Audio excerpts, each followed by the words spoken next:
BNP সংস্কার চায়, তবে তার টেকসই ও জনসমর্থন থাকতে হবে উল্লেখ করে বিএনপি মহাসচিব মির্জা ফখরুল ইসলাম আলমগীর বলেছেন, নির্বাচন যত দ্রুত হয় দেশের জন্য ততই মঙ্গল। শুক্রবার সন্ধ্যায় যশোর জেলা পরিষদ মিলনায়তনে স্থানীয় বিএনপির আয়োজনে ফ্যাসিবাদ বিরোধী দীর্ঘ আন্দোলন ও আজকের প্রেক্ষিত শীর্ষক এক নাগরিক ভাবনায় প্রধান অতিথির বক্তৃতায় কথা বলেন তিনি। মহাসচিব বলেন, নির্বাচিত সরকার শক্তিশালী হয় কারণ তাদের পেছনে জনগণ থাকে, তখন সংস্কার কাজ করা সহজ হয়। জেলা বিএনপির আহ্বায়ক অধ্যাপক নার্গিস ইসলামের সভাপতিত্বে অনুষ্ঠানে বিএনপির ভাইস চেয়ারম্যান নিতাই রায় চৌধুরী, খুলনা বিভাগীয় ভারপ্রাপ্ত সাংগঠনিক সম্পাদক অনিন্দ ইসলাম অমিত বক্তব্য রাখেন।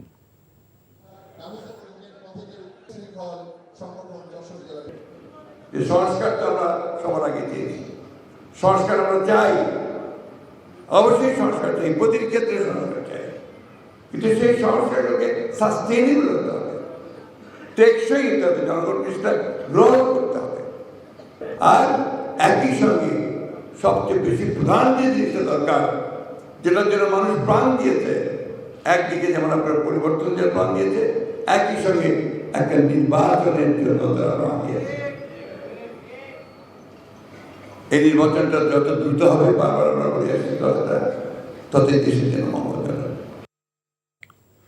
বিএনপির স্থায়ী কমিটির সদস্য ডাক্তার AZM জাহিদ হোসেন বলেছেন, রাষ্ট্র সংস্কারে তারেক রহমানের ৩১ দফা কর্মসূচি দেশের মানুষ ও বিভিন্ন রাজনৈতিক দল গ্রহণ করেছে, যার মাধ্যমে আগামী দিনে রাষ্ট্র পুনর্নির্মাণ হবে। এদিকে বিএনপির সিনিয়র যুগ্ম মহাসচিব রুহুল কবির রিজভী বলেছেন, উপদেষ্টারা চাকরিজীবীর মতো আচরণ করছেন, তাদের মধ্যে কোনো বিপ্লবী আচরণ নেই। শুক্রবার পৃথক অনুষ্ঠানে এসব মন্তব্য করেন তারা। রিপোর্ট করছেন ফাহাদ মোহাম্মদ। ফ্যাসিস্ট সরকারের বিরুদ্ধে আন্দোলন সংগ্রামে আহত নেতাকর্মীদের মাঝে আর্থিক সহায়তা প্রদান করতে হিলির হাকিমপুর উপজেলা পরিষদে স্থানীয় বিএনপি আয়োজন করে এই অনুষ্ঠানে অংশ নিয়ে বিএনপি স্থায়ী কমিটির সদস্য ডাক্তার জাহিদ হোসেন বলেন, ৩১ দফা কর্মসূচি বাস্তবায়নে সবাইকে ঐক্যবদ্ধ থাকতে হবে। ৩১ দফার যে কর্মসূচি, সেই কর্মসূচির পতাকা তলে তাদেরকে ঐক্যবদ্ধ করতে হবে, যার মাধ্যমে যদি একটি ঐক্যবদ্ধ আমরা সত্যিকার অর্থে প্রচেষ্টা করে তুলতে পারি, তাহলে আগামী দিনে যখন সুষ্ঠু এবং নিরপেক্ষ নির্বাচনের ব্যবস্থা হবে, অর্থাৎ জনগণ তার গণতান্ত্রিক অধিকার প্রতিষ্ঠা করার সুযোগ পাবে। এদিকে রাজধানীর নয়াপল্টনে বিএনপির কেন্দ্রীয় কার্যালয়ের সামনে জাতীয়তাবাদী রিকশা, ভ্যান, অটো চালক দল আয়োজিত বিক্ষোভ সমাবেশে অংশ নিয়ে বিএনপির সিনিয়র যুগ্ম মহাসচিব রুহুল কবির রিজভী বলেন, উপদেষ্টারা কাজ করছেন চাকরিজীবীদের মতো। এই গুণীজন উপদেষ্টারা তারা তো চাকরিজীবীর মতো তারা কাজ করছে, কিন্তু বিপ্লবী সরকারের উপদেষ্টারা তো হবেন বিপ্লবী, তাদের চেতনা থাকবে অত্যন্ত গতিশীল চেতনা।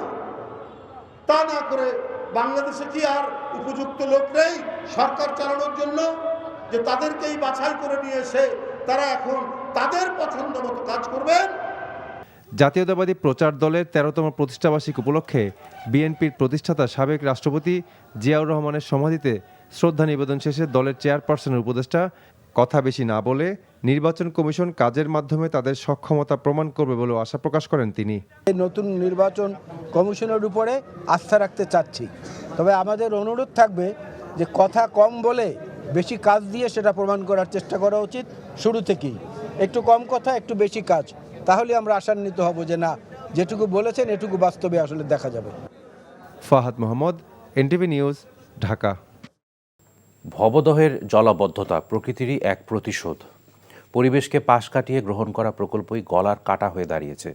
জলাবদ্ধতা অবসানে টিআরএম প্রকল্প বাস্তবায়ন চান ভুক্তভোগীরা, তবে বিশেষজ্ঞদের পরামর্শ প্রাকৃতিক উপায়ে খুঁজতে হবে সমাধান। ভবদহের জলাবদ্ধতা নিয়ে ইমরুল হাসানের ৩ পর্বের ধারাবাহিকের আজ দ্বিতীয় পর্ব, সাথে ছিলেন যশোরের সাইফুল ইসলাম সজল, ছবি তুলেছেন জামাল হোসেন। Bhabadah sluice gate. শ্রীনদীর গলা টিপে গেটটি বসানো হয় পাকিস্তান আমলে। ৫৩টি বিলের পানি নিষ্কাশন হতো এ পথে। নদীর স্বাভাবিক প্রবাহে উজানের চেয়ে ভাটির অংশ উঁচুতে থাকার কথা, কিন্তু এর উল্টো চিত্র ভবদহে। পানি নিষ্কাশনের পথ রুদ্ধ হয়ে স্থায়ী জলাবদ্ধতার কবলে ৩৩০ বর্গ কিলোমিটারের এলাকা। লোকালয়ে লবণ পানির প্রবেশ ঠেকাতে ৬০-এর দশকে এমন ৪৪টি স্লুইস গেট স্থাপন করা হয় ভবদহ অঞ্চলে। ভবিষ্যতের কথা চিন্তা না করে এই প্রকল্প হাতে নেওয়া হয়, যা এখন মরণ ফাঁদে পরিণত হয়েছে। ২০ বছরের মতো এই প্রকল্পের সুফল মিললেও ৮০ দশকের শুরুতে প্রতিশোধ নিতে শুরু করে প্রকৃতি। যে পলি বিলে আসার কথা ছিল সে পলি জমতে থাকে নদীর বুকে। একসময় বাঁধের বাইরের অংশ ভিতরের নদী ও ভূমির চেয়ে উঁচু হয়ে যায়। সেই থেকে টিকে থাকার প্রতিকূল পরিস্থিতিতে ভবদহের ১০ লাখ মানুষ। একটা নদীর প্রস্থচ্ছেদ, প্রশস্ততা, গভীরতা নির্ভর করে কতটা পানি সে ক্যারি করছে। যখন জোয়ার ভাটার পরিমাণ কমে গেল তখন নদীর আর সেই প্রস্থচ্ছেদ থাকলো না, তার তলাটা উপরে উঠে গেল, প্রশস্ততা কমে গেল। দ্বিতীয় ঘটনা ঘটলো একই সময়ে উজান থেকে যে পানি আসতো গোড়াই কিংবা মধুমতি কিংবা হরি, শ্রীনদী, কপোতাক্ষ এইগুলো জুড়ে, এটাও বন্ধ হয়ে গেল। গঙ্গার সাথে তাদের সম্পর্ক খারাপ হলো। এই দুটো মিলে জলাবদ্ধতা হয়েছে। বছর বছর নদী খননের প্রকল্প হাতে নেওয়া হয়, কিন্তু যে মাটি কাটা হয় তা পাশেই রেখে দেওয়া হয়। জোয়ারের পানিতে সেই মাটি আবার গিয়ে জমে নদীতেই। জলাবদ্ধতার অভিশাপ থেকে মুক্তি মেলে না ভবদহবাসীর। এক গবেষণা বলছে প্রতি বছর ১ মিটার করে ভরাট হচ্ছে ভবদহের উজানের নদীর তলদেশ। ভবদহের মানুষ এই দুঃখ থেকে মুক্তি পেতে গড়ে তুলেছে ভবদহ পানি নিষ্কাশন সংগ্রাম কমিটি নামে নাগরিক কমিটি। এর প্রধান উপদেষ্টা বললেন, টাইডাল রিভার ম্যানেজমেন্ট বা টিআরএম প্রকল্পই আপাতত সমাধান ভবদহের জলাবদ্ধতার। ১০০ কিলোমিটার এলাকার ৪০০ গ্রাম, তারও বেশি গ্রাম পানির তলে চলে গেছে। সমাধান হলো, আমরা বলেছি যে অবিলম্বে টিআরএম চালু করতে হবে। এই মুহূর্তে ভবদহ সুইচ গেট থেকে মাটি খনন করে একটা নালা করে দেওয়া, যাতে এই অঞ্চলে সুইচ গেটের গেট তুলে দেওয়া, তাহলে জলাবদ্ধতার একটা সংকট থেকে আমরা মুক্ত হব। ভুক্তভোগীরাও চান টিআরএম বাস্তবায়ন ও আমডাঙ্গা খালের সংস্কার। আর আমডাঙ্গা যদি সংস্কার না করা হয় তাহলে আমাদের দুর্গত যাবে না। ঘের করবো না, আমরা ফসল করতে চাই। সরকার এখানে দুদিন যদি এসকোমিটার দেয় তাহলে আমাকে এই বিলিজ, এই ২৭টা বিলিজ জল নিষ্কাশন হয়ে যাবে। টিআরএমটা যদি করা হয় তাহলে নদীটা বেঁচে যাবে এবং আমরা সারা জীবনের এই যে জলাবদ্ধতা, এটা থেকে আমরা মুক্তি পাবো।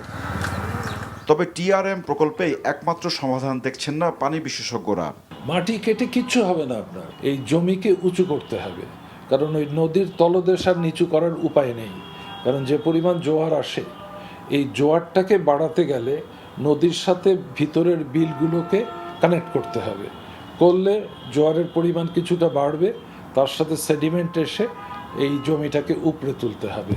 এটার জন্য প্রয়োজন সোশ্যাল ইঞ্জিনিয়ারিং, মানুষকে সংবদ্ধ করে তাদের জমিটাকে যে ৩ বছর, ৪ বছর, ৫ বছর লাগবে প্রাকৃতিকভাবে উঁচু করতে, এটার জন্য তাদের ক্ষতিপূরণ দিয়ে পুরো কাজটা করতে হবে।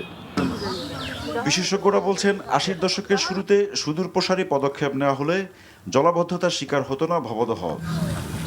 Imrul Hasan, NTV news, Jessore. হাসিনাকে সামনে রেখে বিগত সরকার দেশে মাফিয়াতন্ত্র কায়েম করেছিল বলে মন্তব্য করেছেন প্রধান উপদেষ্টার প্রেস সেক্রেটারি শফিকুল আলম। শুক্রবার বিকেলে জাতীয় জাদুঘরে গুমের জবানবন্দি স্মৃতি প্রতিরোধ শীর্ষক আলোচনা সভায় তিনি এসব কথা বলেন। অনুষ্ঠানে গুমের শিকার হওয়া ভুক্তভোগীরা বলেন, গুম বিরোধী আইন করার পাশাপাশি গুমের সাথে জড়িত সবাইকে চিহ্নিত করে দৃষ্টান্তমূলক শাস্তি নিশ্চিত করতে হবে। তামজিদ সুমনের রিপোর্ট। গুম হওয়া ব্যক্তি ও তাদের পরিবারের করুণ পরিণতি তুলে ধরতে এই অনুষ্ঠানের আয়োজন করা হয়। Bangladesh research analysis and information নেটওয়ার্কের আয়োজনে অনুষ্ঠানে উপস্থিত হন গুম থেকে ফিরে আসা বেশ কজন ব্যক্তি। তাদের সামনেই প্রদর্শন করা হয় একটি প্রামাণ্যচিত্র।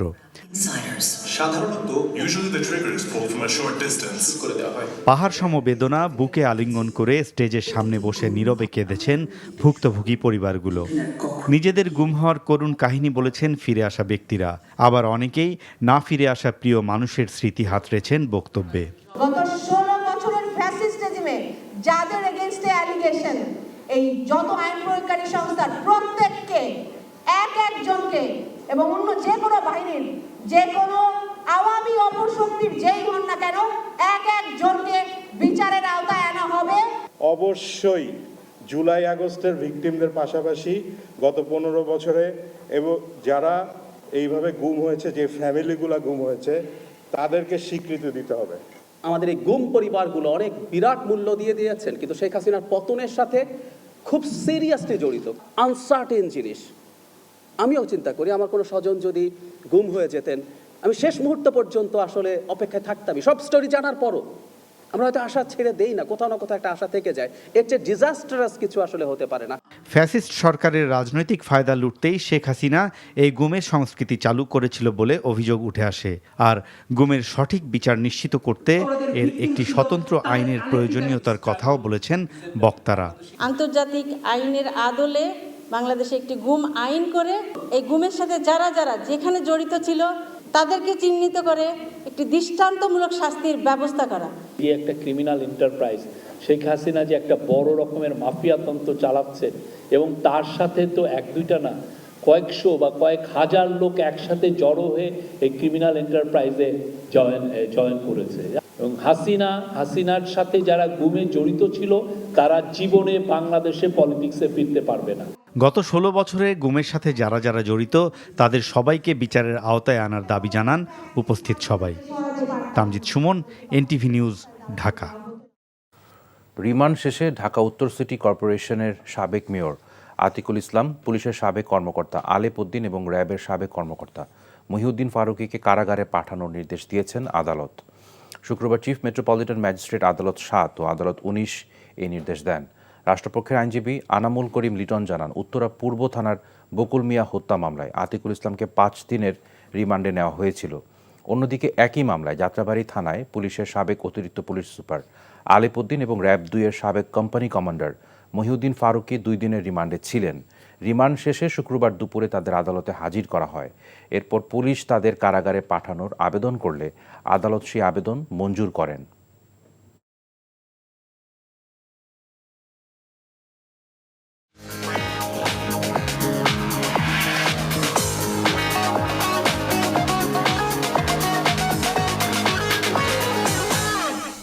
নগদ নিবেদিত অর্থনীতির খবর।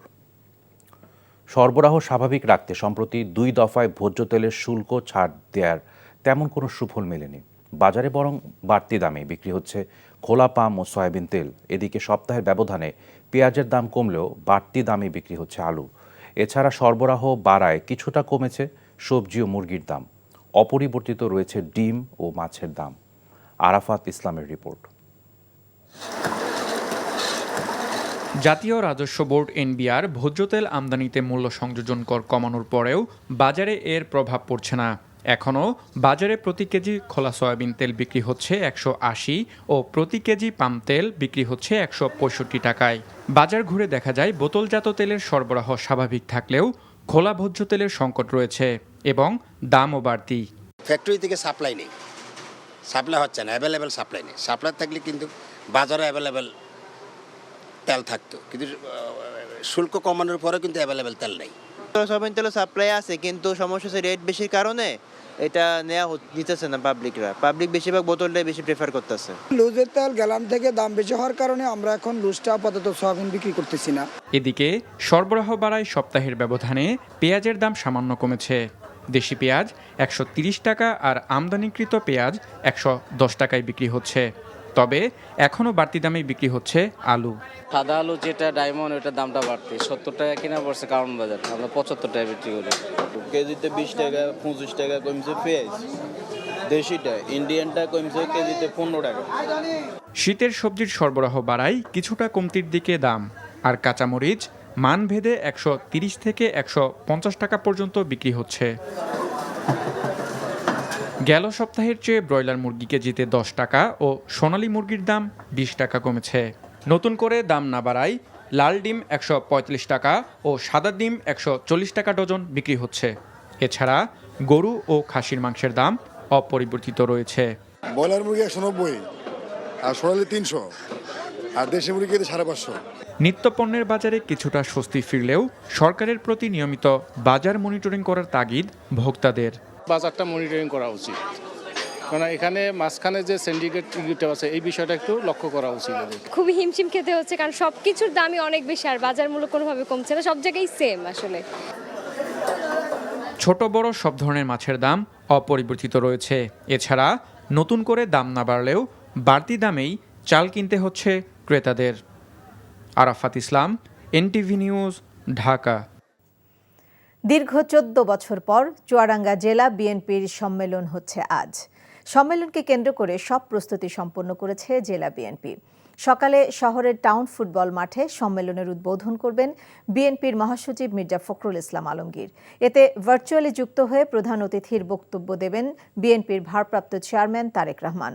সম্মেলনে বিশেষ অতিথি থাকবেন বিএনপির ভাইস চেয়ারম্যান শামসুজ্জামান দুদু, খুলনা বিভাগের ভারপ্রাপ্ত সাংগঠনিক সম্পাদক অনিন্দ্য ইসলাম অমিত।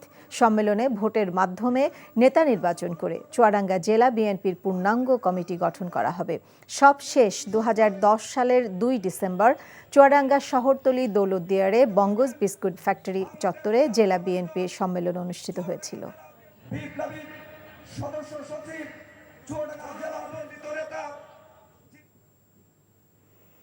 সারা দেশে তাপমাত্রা কমতে শুরু করেছে। বিশেষ করে দেশের উত্তরাঞ্চলে বেশি শীত অনুভূত হচ্ছে। শীতের খবর জানতে যাচ্ছি দিনাজপুরে, সেখানে আছেন স্টাফ করেসপন্ডেন্ট ফারুক হোসেন, সরাসরি যোগ দিচ্ছেন আমাদের সাথে। ফারুক, দিনাজপুরে শীত কেমন অনুভূত হচ্ছে আর বাজারে শীতকালীন সবজির সরবরাহ কেমন দেখছেন?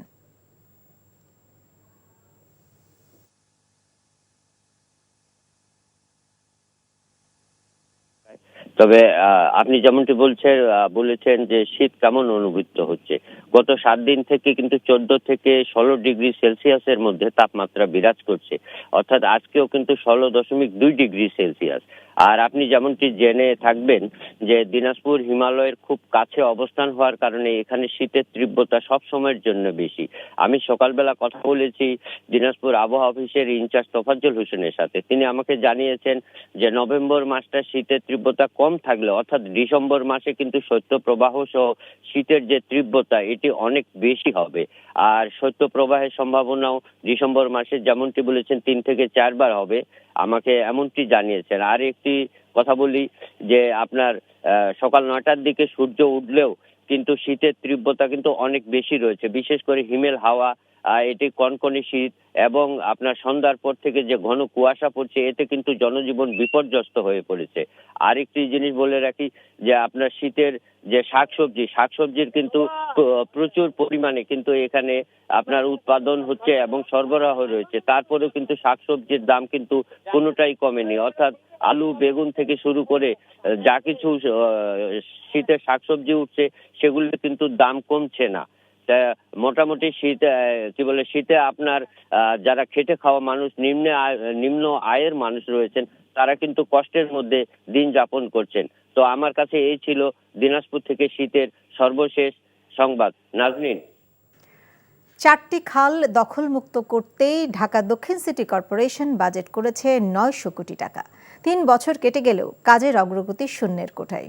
তবে দখলমুক্ত হওয়ার পর প্রবাহমান খালে মাছ চাষ, ফুড কোর্ট, ওয়াকওয়ে নির্মাণ ও নানা অবকাঠামোর পরিকল্পনা অপ্রয়োজনীয় বলে মনে করছেন নগর বিশেষজ্ঞরা। তারা বলছেন উন্নয়নের নামে অযাচিত এবং কয়েক গুণ বেশি ব্যয় দেখিয়ে হরিলুটির আয়োজন ছিল দক্ষিণ সিটি কর্পোরেশনের। নাজিবুর রহমানের রিপোর্ট, ক্যামেরায় তারিক হাসান। নদী বিধৌত ঢাকার ভেতরে জালির মতো ছিল খাল আর জলাশয়, কিন্তু সেই খাল ভরাট, দখল আর দূষণের কারণে অস্তিত্ববিলীন। সেই খেসারত দিচ্ছে নগরবাসী। অল্প বৃষ্টিতে যেমন সড়কে পানি জমে যায়, তেমনি অতিবৃষ্টির কারণে তৈরি হয় দীর্ঘ ভোগান্তি। রাজধানীবাসীর এমন করুণ দশাকে পুঁজি করে লুটপাটের বিশাল আয়োজন সাজিয়েছিলেন ঢাকা দক্ষিণ সিটি কর্পোরেশনের মেয়র শেখ ফজলে নূর তাপস। 4টি খাল উদ্ধারের জন্য বরাদ্দ আনা হয় 900 কোটি টাকা। খালগুলোতে দীর্ঘদিন ধরে জমে থাকা ময়লার স্তূপ আর দখল হয়ে যাওয়া ঢাকার এসব খাল উদ্ধার করে মাছ চাষের পরিকল্পনা এঁকেছিল ঢাকা দক্ষিণ সিটি কর্পোরেশন। অবাস্তবে পরিকল্পনা বাদ যায় মন্ত্রণালয়ের হস্তক্ষেপে। 2022 সালে মান্ডা, জিরানি, কালুনগর ও শ্যামপুর এই 4 খাল পুনরুদ্ধার করতে 898 কোটি টাকার প্রকল্প পাস হয়, যার মূল লক্ষ্য ছিল জলাবদ্ধতা নিরসন। তবে সাবেক মেয়র শেখ ফজলে নূর তাপস ও প্রকল্প সংশ্লিষ্টরা সেই টাকায় অবকাঠামো নির্মাণে ব্যস্ত হয়ে পড়েন। খাল উদ্ধার ছাড়া ওয়াকওয়ে নির্মাণ ব্যয় ধরা হয়েছে 127 কোটি টাকা। তবে এসব খালের পাশে হাঁটার জায়গা তৈরির কোনো পরিবেশই নেই। আছে খালের সৌন্দর্য উপভোগ করার চিন্তা, যেখানে খরচ হবে 6 কোটি টাকা। খালের পাশে ফুডকোর্ট নির্মাণে ব্যয় হবে 31 কোটি টাকা।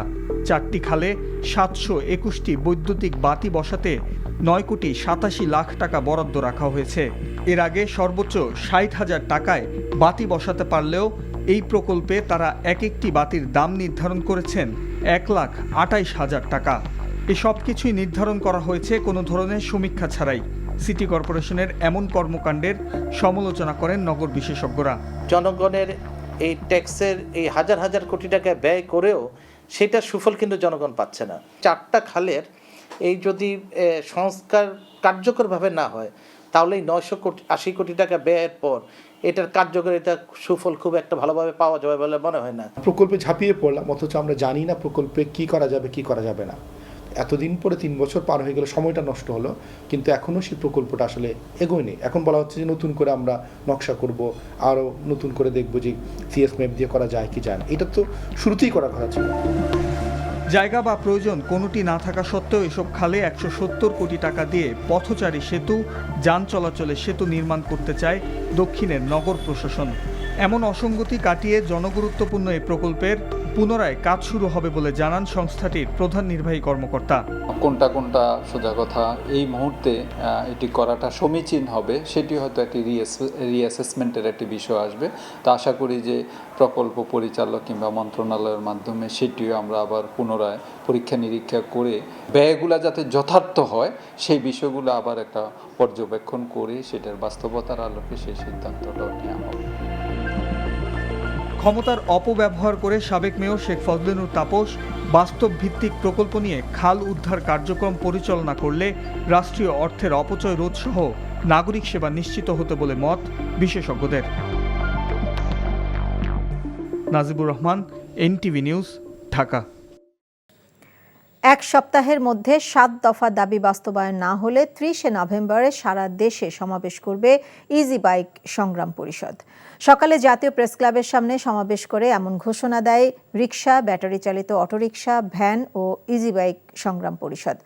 সমাবেশে নীতিমালা অনুযায়ী ইজি বাইক, রিকশা সহ ব্যাটারি চালিত যানবাহনে নিবন্ধন, চালকদের লাইসেন্স ও রুট পারমিট প্রদান করা, কারিগরি ত্রুটি সংশোধন করে ব্যাটারি চালিত যানবাহনের আধুনিকায়ন করা, বিদ্যুৎ চুরি ও অপচয় বন্ধ করতে ইলেকট্রিক বা ব্যাটারি চালিত যানবাহনের জন্য চার্জিং স্টেশন স্থাপন করা সহ 7 দফা দাবি জানান সংগঠনের নেতারা।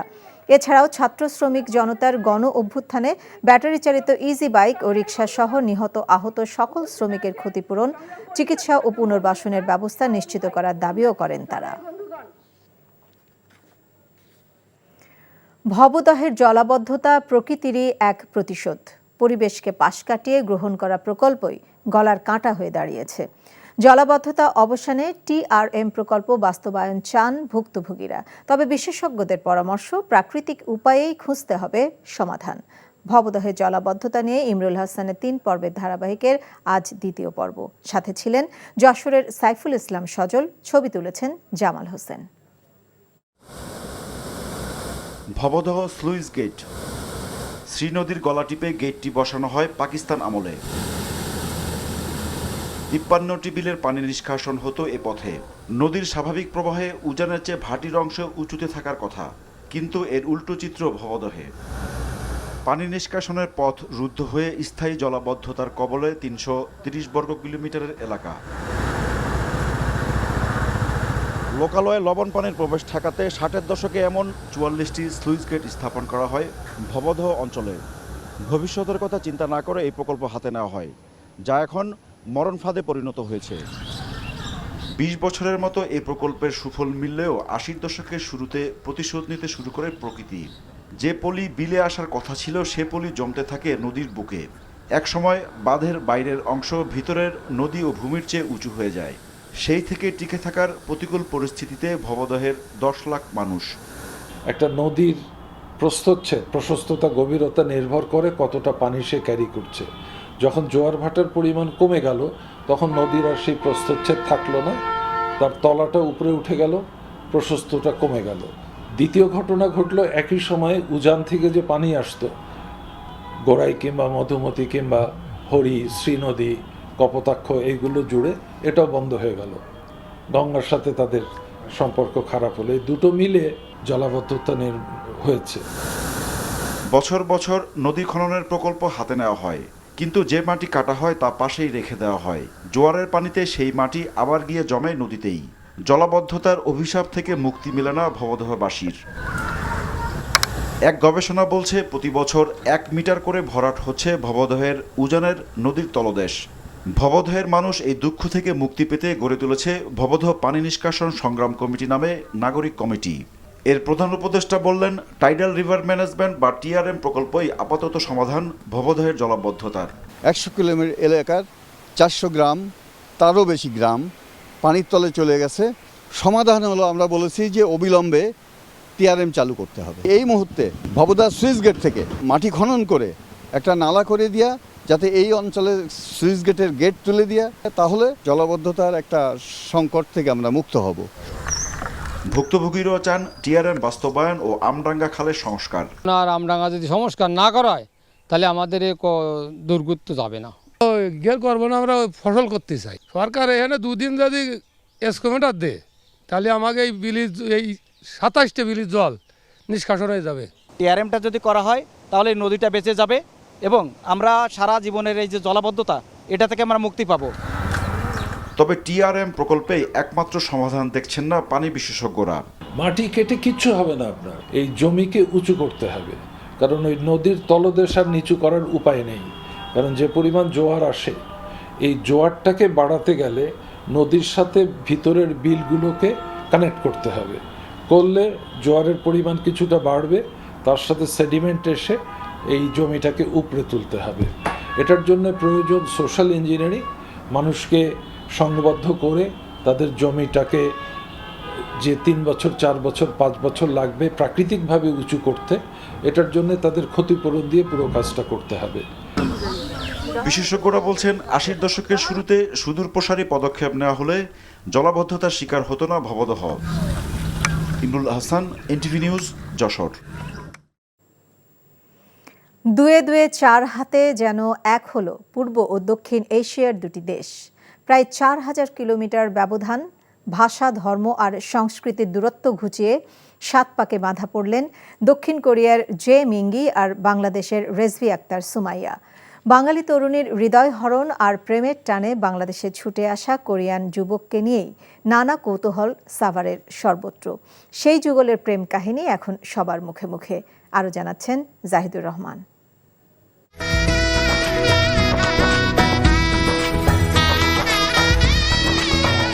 পরিচয় মাত্র 4 মাসের, ইন্টারনেটের মাধ্যমেই প্রেম অতঃপর বিয়ের সিদ্ধান্ত।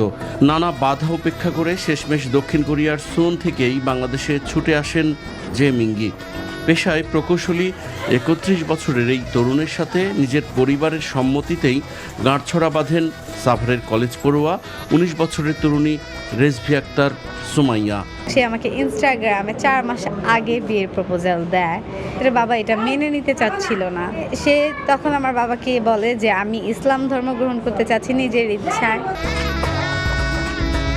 নভেম্বরের শুরুতেই পর্যটকের বেশে বাংলাদেশে আসেন জে মিঙ্গি। ইসলাম ধর্মীয় রীতিতে বিয়ের পর শুক্রবার সাভারের একটি কমিউনিটি সেন্টারে বেশ ঘটা করেই আয়োজন করা হয় এই যুগলের বিবাহোত্তর সংবর্ধনা। আমার ছেলে আমার অনেক পছন্দ হয়েছে, আমার ছেলে দিয়ে বিয়ে দিয়েছে, আমার মেয়ের লগে আমার আলহামদুলিল্লাহ আমি অনেক খুশি। আমার হচ্ছে কোরিয়ান ছেলে ক্রাশ, যেহেতু আমার জিজু হচ্ছে কোরিয়ান, তাই আমি ভেরি এক্সাইটেড। কোনো বাইরের দেশে কেউ আইসা আপুকে বিয়ে করছে, তো খুবই ভালো লাগছে এটা দেখা। 2 ভাই 1 বোনের মধ্যে সবার বড় সুমাইয়া। অজানা অচেনা ভিনদেশি পাত্রের হাতে নিজের আদরের কন্যাকে তুলে দিতে পরিবারের দ্বিধা থাকলেও শেষমেশ মেয়ের মুখের দিকে তাকিয়েই মেনে নিয়েছেন সবকিছু। তবে তার আগে শর্ত মেনে জি মিঙ্গিকে ধর্মান্তরিত হয়ে গ্রহণ করতে হয়েছে ইসলাম। পাশাপাশি তার নয়া পরিচয় দেয়া হয়েছে আরফান ইসলাম। যেহেতু অনেক রাস্তা পাড়ি দিয়ে উনি আসছে, তাহলে অবশ্যই তার ভালোবাসার টান আছে। এই উপলক্ষ করে আমি তাদের শুভ বিবাহ বন্ধনাবদ্ধ করছি। বাংলাদেশের পরিবেশ, খাবার এবং লোকসংস্কৃতির সঙ্গে মানিয়ে নিতে বেশ কষ্ট হলেও ভালোবাসার মানুষটির দিকে তাকিয়ে হাসি মুখে মেনে নিচ্ছেন সবকিছু। আসসালামু আলাইকুম, আমি সবাইকে ভালোবাসি, আপনারা সবাই আমাদের জন্য দোয়া করবেন। আবেগের অংশটুকু বাদ দিয়ে সামনেও অপেক্ষা করছে কঠিন এক বাস্তবতা। তবে দেশের গণ্ডি কিংবা ভাষার পার্থক্য কোনোটাই যে প্রেমের ক্ষেত্রে বাধা হতে পারে না, তা আবারও একবার প্রমাণ করল জে মিঙ্গি ও রেজিয়া আক্তার সুমাইয়া দম্পতি। Zahidur Rahman, NTV news, Savar, Dhaka. দীর্ঘ 14 বছর পর চুয়াডাঙ্গা জেলা বিএনপির সম্মেলন চলছে। সকালে শহরের টাউন ফুটবল মাঠে সম্মেলনের উদ্বোধন করেন বিএনপি মহাসচিব মির্জা ফখরুল ইসলাম আলমগীর। পরে বিএনপি ও এর সহযোগী সংগঠনের কেন্দ্রীয় নেতারা সম্মেলনে বক্তব্য রাখেন। ভার্চুয়ালি যুক্ত হয়ে প্রধান অতিথির বক্তব্য দেবেন বিএনপির ভারপ্রাপ্ত চেয়ারম্যান তারেক রহমান। সম্মেলনে ভোটের মাধ্যমে নেতা নির্বাচন করে চুয়াডাঙ্গা জেলা বিএনপির পূর্ণাঙ্গ কমিটি গঠন করা হবে। সবশেষ 2010 সালের 2রা ডিসেম্বর চুয়াডাঙ্গা জেলা বিএনপির সম্মেলন অনুষ্ঠিত হয়েছিল। এই মুহূর্তে সেখানে বক্তব্য রাখছেন বিএনপি মহাসচিব মির্জা ফখরুল ইসলাম আলমগীর।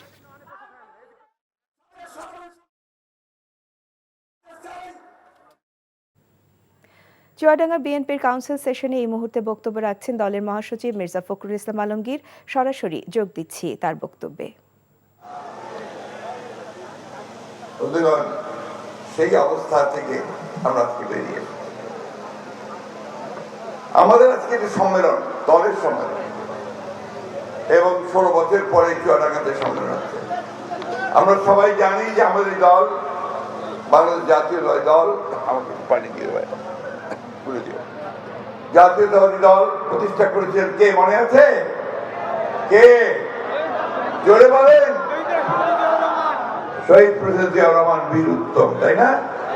তিনি বাংলাদেশ জাতীয়তাবাদী দল প্রতিষ্ঠা করেছিলেন। কেন করেছিলেন? কি উদ্দেশ্যে করেছিলেন? তার আগে 1975 সালের আগে এই আওয়ামী লীগ তার সেদিন ক্ষমতায় ছিল। তখন নেতা ছিলেন শেখ মুজিবুর রহমান। তিনি অবিসংবাদী নেতা। তার বিরুদ্ধে একটা কথা, তার বাইরে একটা কথা বলার কোনো উপায় ছিল না। এবং তখন একটা ভয়াবহ বাহিনী সেদিন সমস্ত বাংলাদেশকে সমস্ত ধ্বংস করে দিচ্ছিল। এই যে কিছুক্ষণ আগে দুদু বললেন যে তাকে প্রায় 1 বছর কারাগারে থাকতে হয়েছে। শত শত মানুষকে সেদিন গুম করা হয়েছে। শুধু কুষ্টিয়া চুয়াডাঙ্গা এলাকাতে 1000 লোককে হত্যা করা হয়েছে, গুম করা হয়েছে। সারা বাংলাদেশে 30,000-এর উপরও তরুণ কিশোরকে সেদিন হত্যা করা হয়েছে, শুধু বিরোধিতা করা হয়েছে। এবং রক্ষী বাহিনী নামে একটা নতুন বাহিনী তৈরি করা হয়েছিল। আমি চেয়ারম্যান সরকার থেকে অনুমতি দেব এই কথাগুলো বলা প্রয়োজন। আমরা ভুলে যাই সেই ন্যারেটিভটাকে, সেই বয়ানকে, যে 1972 সাল থেকে 75 সাল পর্যন্ত সেই শেখ মুজিবকে দেশের মানুষ অন্ধভাবে বিশ্বাস করে ভোট দিয়েছিল। সেই শেখ মুজিব এই বাংলাতে প্রথম ফ্যাসিবাদের অবধারণা করেন। কথা বলার কোনো উপায় ছিল না। মুজিব বাহিনী তৈরি করা হয়েছিল। আমি কথাগুলো ইচ্ছি করেই বলছি, আজকে বলার প্রয়োজন আছে, কারণ এই এলাকার মানুষ ভুক্তভোগী মানুষ। রক্ষী বাহিনী, মুজিব সেনা, এবং তাদের স্লোগান ছিল এক নেতা এক দেশ, শেখ মুজিবের বাংলাদেশ। দেখছিলেন বিএনপি মহাসচিবের বক্তব্য। স্থানীয় সরকার বিশেষজ্ঞ এবং নির্বাচন সংস্কার কমিশন সদস্য ডক্টর তোফায়েল আহমেদ বলেছেন, সংস্কার না করে স্থানীয় সরকার নির্বাচনে গেলে সংস্কার ঝুলে যাবে। তাই স্থানীয় সরকার নির্বাচন ব্যবস্থার একটা সমন্বিত পদ্ধতি গড়ে তোলা হবে। অবাধ, অংশগ্রহণমূলক, নিরপেক্ষ জাতীয় ও স্থানীয় নির্বাচন অনুষ্ঠানের ধারাবাহিক সংলাপের অংশ হিসেবে আজ ইলেকট্রনিক মিডিয়ার জ্যেষ্ঠ সাংবাদিকদের সঙ্গে মত বিনিময় করে নির্বাচন ব্যবস্থা সংস্কার কমিশন। সকাল 10:30টায় আগারগাঁওয়ে নির্বাচন ভবনে সভা শুরু হয়। সভায় ডক্টর তোফায়েল আহমেদ বলেন, বিগত স্থানীয় সরকার নির্বাচনগুলোতে 23,000 কোটি টাকা খরচ হয়েছে, কিন্তু সংস্কার করে নির্বাচন হলে ব্যয় নেমে আসবে 6,000 কোটি টাকার মধ্যে। সংসদ সদস্যরা যাতে স্থানীয় সরকার প্রতিনিধিদের কাজে সম্পৃক্ত হতে না পারেন সে বিষয়টি নিশ্চিত করতে সংস্কার করা হবে বলে জানান তিনি।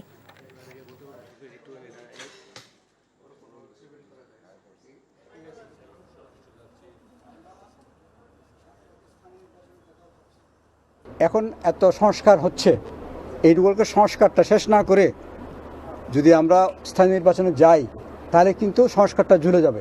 আমাদের দেশের লোকাল গভর্নমেন্ট কোনো একটা সিস্টেম না, এটা কোনো ব্যবস্থা না, এটা হচ্ছে কতগুলো প্রতিষ্ঠানের সমষ্টি। আলাদা আলাদা প্রতিষ্ঠান আলাদা আলাদা আইন দ্বারা চালিত হয়। আমাদের কিন্তু একটা কম্প্রিহেন্সিভ লোকাল গভর্নমেন্ট সিস্টেম দেশে নাই। এই সংস্কারের একটা বড় কাজ হবে একটা সিস্টেম ডেভেলপ করে দেওয়া লোকাল গভর্নমেন্টের। জুলাই শহীদদের হত্যার বিচার না হওয়া পর্যন্ত এদেশের ছাত্র জনতা কোনো খুনি হাসিনা কিংবা তার কোনো দোসরদের রাজনীতিতে পুনর্বাসনের সুযোগ দেবে না বলে মন্তব্য করেছেন জুলাই শহীদ স্মৃতি ফাউন্ডেশনের সাধারণ সম্পাদক সার্জিস আলম। বরিশাল শিল্পকলা একাডেমিতে জুলাইয়ের শহীদ পরিবারগুলোর মধ্যে অর্থ সহায়তার চেক বিতরণকালে এসব কথা বলেন তিনি। বরিশাল থেকে আক্তার ফারুক শাহিনের পাঠানো রিপোর্ট, ক্যামেরায় ছিলেন গোবিন্দ সাহা। পৃথিবীতে আসার আগেই মেয়ের নাম ঠিক করে রেখেছিলেন বাবা মাজহারুল ইসলাম রনি। মাত্র ১৯ দিন আগে সেই মেয়ে রোজা পৃথিবীতে এলেও না ফেরার দেশে বাবা রনি। একমাত্র সন্তানের মুখ না দেখেই যে প্রাণ দিয়েছে দেশকে ফ্যাসিস্ট মুক্ত করতে। এই যে আমার নবজাতক যে এখনো নিষ্পাপ ঘুমাচ্ছে এখানে, যে জানে না এই পৃথিবীতে বাবার মূল্য কি, বাবা কত বড় ছায়া এই পৃথিবীর, ওই খুনি হাসিনা সহ তার দোসরদেরকে এই জবাব দিতে হবে যে সে কি দোষ করেছিল। আমরা তো আমাদের জায়গা থেকে অল্প সময় সব ভুলে যাই। আমরা ১৬ বছর ভুলে গিয়েছি, আমরা ওই ৩৬ দিন ভুলে গিয়েছি, আমরা এখন নতুন অনেক কিছু নিয়ে পড়ে আছি। আমার এগুলোর জবাব দিতে হবে ভাই, এই জবাব খুনি হাসিনাকে দিতে হবে, খুনি হাসিনার দোসরদেরকে দিতে হবে। জনযুদ্ধে এই শহীদদের হত্যার বিচার না হওয়া পর্যন্ত কোনোভাবেই ঘরে ফেরা হবে না, এমনটাই অনুষ্ঠানে বললেন সার্জিস আলম। হত্যার বিচার না হওয়া পর্যন্ত খুনি হাসিনা কিংবা তার দোসরদের পক্ষে যারা কথা বলবেন তারাও ফ্যাসিস্টদের দোসর বলে জানান তিনি। আমরা আমাদের সর্বোচ্চ চেষ্টা করব এই জীবনে একবারের জন্য হলেও যেন আমরা সকল শহীদ পরিবারের বাড়িতে আমরা যেতে পারি। এটা আমাদের নৈতিক দায়বদ্ধতা। তারা আমাদের জন্য জীবন দিয়েছে, এইটুকু তারা আমাদের কাছে একদম প্রত্যাশা করে এবং এটুকু অবশ্যই হওয়া উচিত। আমরা আপাতত ৫ লক্ষ টাকার চেক দিচ্ছি, এটা মাত্র শুরু। এটা যেন কেউ না মনে করে এটা দিয়ে শেষ, একদম শুরু। এটা তাদের যতদিন যা কিছু প্রয়োজন হবে সকল যৌক্তিক চাহিদা পূরণের জন্য আমরা সর্বোচ্চ চেষ্টা করব। অনুষ্ঠানে বরিশালের ৭৯ শহীদ পরিবারকে দেয়া হয় ৫ লক্ষ টাকার আর্থিক সহায়তা। শহীদদের পরিবারের পুনর্বাসনে আরও ব্যবস্থা নেওয়া হবে বলে জানান আয়োজকরা। NTV news desk. ৪টি খাল দখলমুক্ত করতেই ঢাকা দক্ষিণ সিটি কর্পোরেশন বাজেট করেছে ৯০০ কোটি টাকা। ৩ বছর কেটে গেলেও কাজের অগ্রগতি শূন্যের কোঠায়। তবে দখলমুক্ত হওয়ার পর প্রবাহমান খালে মাছ চাষ, ফুড কোর্ট, ওয়াকওয়ে নির্মাণ ও নানা অবকাঠামোর পরিকল্পনা অপ্রয়োজনীয় বলে মনে করছেন নগর বিশেষজ্ঞরা। তারা বলছেন উন্নয়নের নামে অযাচিত এবং কয়েক গুণ বেশি ব্যয় দেখিয়ে হরিলুটের আয়োজন ছিল দক্ষিণ সিটি কর্পোরেশনের। নাজিবুর রহমানের রিপোর্ট, ক্যামেরায় ছিলেন তারেক হাসান। নদী বিধৌত ঢাকার ভেতরে জালের মতো ছিল খাল আর জলাশয়, কিন্তু সেই খাল ভরাট, দখল আর দূষণের কারণে অস্তিত্ববিলীন। সেই খেসারত দিচ্ছে নগরবাসী। অল্প বৃষ্টিতে যেমন সড়কে পানি জমে যায়, তেমনি অতিবৃষ্টির কারণে তৈরি হয় দীর্ঘ ভোগান্তি। রাজধানীবাসীর এমন করুণ দশাকে পুঁজি করে লুটপাটের বিশাল আয়োজন সাজিয়েছিলেন ঢাকা দক্ষিণ সিটি কর্পোরেশনের মেয়র শেখ ফজলেনুর তাপস। 4টি খাল উদ্ধারের জন্য বরাদ্দ আনা হয় ৯০০ কোটি টাকা। খালগুলোতে দীর্ঘদিন ধরে জমে থাকা ময়লার স্তূপ আর দখল হয়ে যাওয়া ঢাকার এসব খাল উদ্ধার করে মাছ চাষের পরিকল্পনা এঁকেছিল ঢাকা দক্ষিণ সিটি কর্পোরেশন। অবাস্তবে পরিকল্পনা বাদ যায় মন্ত্রণালয়ের হস্তক্ষেপে। ২০২২ সালে মান্ডা, জিরানী, কালুনগর ও শ্যামপুর এ 4 খাল পুনরুদ্ধার করতে ৮৯৮ কোটি টাকার প্রকল্প পাস হয়, যার মূল লক্ষ্য ছিল জলাবদ্ধতা নিরসন। তবে সাবেক মেয়র শেখ ফজলেনুর তাপস ও প্রকল্প সংশ্লিষ্টরা সেই টাকায় অবকাঠামো নির্মাণে ব্যস্ত হয়ে পড়েন। খাল উদ্ধার ছাড়া ওয়াকওয়ে নির্মাণ ব্যয় ধরা হয়েছে ১২৭ কোটি টাকা। তবে এসব খালের পাশে হাঁটার জায়গা তৈরির কোনো পরিবেশই নেই। আছে খালের সৌন্দর্য উপভোগ করার চিন্তা, যেখানে খরচ হবে ৬ কোটি টাকা। খালের পাশে ফুডকোর্ট নির্মাণে ব্যয় হবে ৩১ কোটি টাকা। 4টি খালে ৭২১টি বৈদ্যুতিক বাতি বসাতে ৯ কোটি ৮৭ লাখ টাকা বরাদ্দ রাখা হয়েছে। এর আগে সর্বোচ্চ ৬০,০০০ টাকায় বাতি বসাতে পারলেও এই প্রকল্পে তারা এক একটি বাতির দাম নির্ধারণ করেছেন ১,২৮,০০০ টাকা। এসব কিছুই নির্ধারণ করা হয়েছে কোনো ধরনের সমীক্ষা ছাড়াই। সিটি কর্পোরেশনের এমন কর্মকাণ্ডের সমালোচনা করেন নগর বিশেষজ্ঞরা। জনগণের এই ট্যাক্সের এই হাজার হাজার কোটি টাকা ব্যয় করেও সেটার সুফল কিন্তু জনগণ পাচ্ছে না। 4টা খালের এই যদি সংস্কার কার্যকরভাবে না হয় তাহলে এই 980 কোটি টাকা ব্যয়ের পর এটার কার্যকারিতা সুফল খুব একটা ভালোভাবে পাওয়া যাবে বলে মনে হয় না। প্রকল্পে ঝাঁপিয়ে পড়লাম, অথচ আমরা জানি না প্রকল্পে কি করা যাবে কি করা যাবে না। এতদিন পরে 3 বছর পার হয়ে গেল, সময়টা নষ্ট হলো, কিন্তু এখনও সেই প্রকল্পটা আসলে এগোয়নি। এখন বলা হচ্ছে যে নতুন করে আমরা নকশা করব, আরও নতুন করে দেখব যে সিএস ম্যাপ দিয়ে করা যায় কি যায় না। এটা তো শুরুতেই করার কথা ছিল। জায়গা বা প্রয়োজন কোনোটি না থাকা সত্ত্বেও এসব খালে 170 কোটি টাকা দিয়ে পথচারী সেতু, যান চলাচলের সেতু নির্মাণ করতে চায় দক্ষিণের নগর প্রশাসন। এমন অসঙ্গতি কাটিয়ে জনগুরুত্বপূর্ণ এই প্রকল্পের পুনরায় কাজ শুরু হবে বলে জানান সংস্থাটির প্রধান নির্বাহী কর্মকর্তা। কোনটা সোজা কথা, এই মুহূর্তে এটি করাটা সমীচীন হবে, সেটি হয়তো একটি রিঅ্যাসেসমেন্টের একটি বিষয় আসবে। তা আশা করি যে প্রকল্প পরিচালক কিংবা মন্ত্রণালয়ের মাধ্যমে সেটিও আমরা আবার পুনরায় পরীক্ষা নিরীক্ষা করে ব্যয়গুলো যাতে যথার্থ হয় সেই বিষয়গুলো আবার একটা পর্যবেক্ষণ করে সেটার বাস্তবতার আলোকে সেই সিদ্ধান্তটাও নেওয়া হবে। ক্ষমতার অপব্যবহার করে সাবেক মেয়র শেখ ফজলেনুর তাপস বাস্তব ভিত্তিক প্রকল্প নিয়ে খাল উদ্ধার কার্যক্রম পরিচালনা করলে রাষ্ট্রীয় অর্থের অপচয় রোধ সহ নাগরিক সেবা নিশ্চিত হতে বলে মত বিশেষজ্ঞদের। Najibur Rahman, NTV news, Dhaka. ভবদহের জলাবদ্ধতা প্রকৃতিরই এক প্রতিশোধ। পরিবেশকে পাশ কাটিয়ে গ্রহণ করা প্রকল্পই গলার কাটা হয়ে দাঁড়িয়েছে।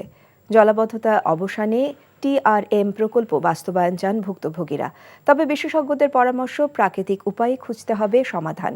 ভবদহের জলাবদ্ধতা নিয়ে ইমরুল আহসানের 3 পর্বের ধারাবাহিকের আজ 2য় পর্ব।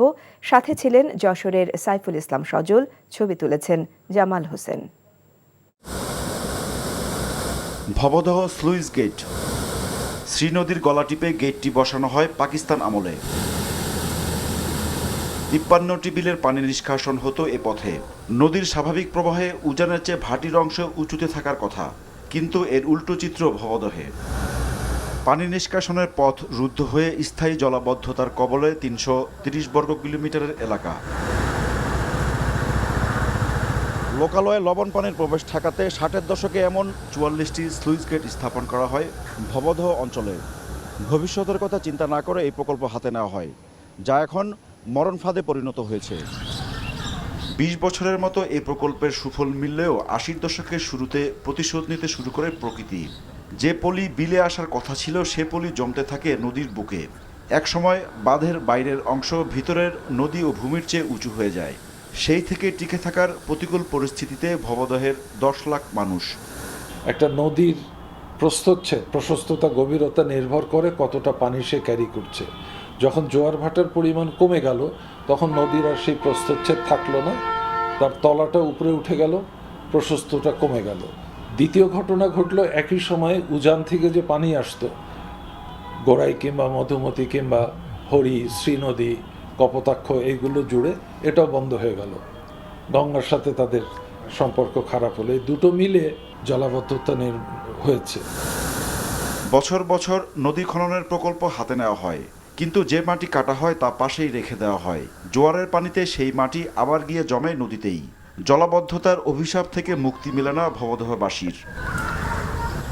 এক গবেষণা বলছে প্রতি বছর 1 মিটার করে ভরাট হচ্ছে ভবদহের উজানের নদীর তলদেশ। ভবদহের মানুষ এই দুঃখ থেকে মুক্তি পেতে গড়ে তুলেছে ভবদহ পানি নিষ্কাশন সংগ্রাম কমিটি নামে নাগরিক কমিটি। এর প্রধান উপদেষ্টা বললেন, টাইডাল রিভার ম্যানেজমেন্ট বা টিআরএম প্রকল্পই আপাতত সমাধান ভবদহের জলাবদ্ধতার। 100 কিলোমিটার এলাকার 400 গ্রাম, তারও বেশি গ্রাম পানির তলে চলে গেছে। সমাধান হলো, আমরা বলেছি যে অবিলম্বে টিআরএম চালু করতে হবে। এই মুহূর্তে ভবদহ সুইচ গেট থেকে মাটি খনন করে একটা নালা করে দেওয়া, যাতে এই অঞ্চলে সুইচ গেটের গেট তুলে দেওয়া, তাহলে জলাবদ্ধতার একটা সংকট থেকে আমরা মুক্ত হব। ভুক্তভোগীরাও চান টিআরএম বাস্তবায়ন ও আমডাঙ্গা খালের সংস্কার। আর আমডাঙ্গা যদি সংস্কার না করা হয় তাহলে আমাদের দুর্গত যাবে না।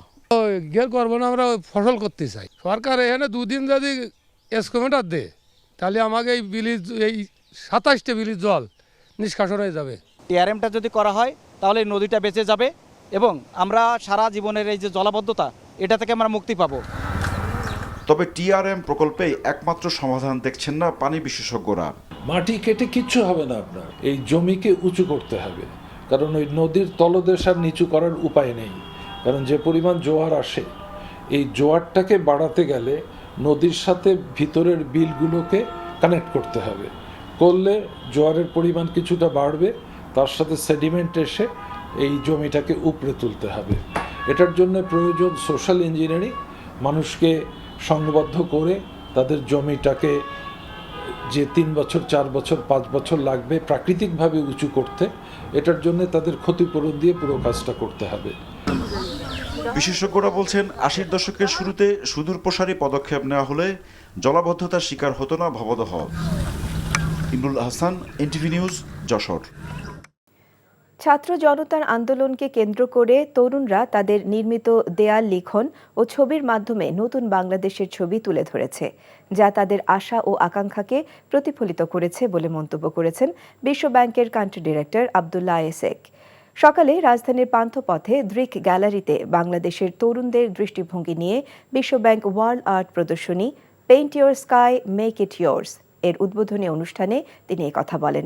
এ সময় অর্থ উপদেষ্টা ডক্টর সালেউদ্দিন আহমেদ বলেন, শত শত পাতা লিখে যতটা না বোঝানো যায় তার চেয়েও বেশি বোঝানো যায় একটি মাত্র ছবি দিয়ে। প্রতিদিন বিকেল 3টা থেকে রাত 8টা পর্যন্ত সবার জন্য উন্মুক্ত প্রদর্শনীটি চলবে 30 নভেম্বর পর্যন্ত।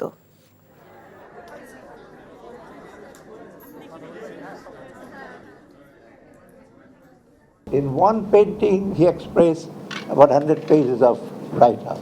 And the students, they have expressed it very aptly. I was looking, this painting, for example, a dove is there and the olive.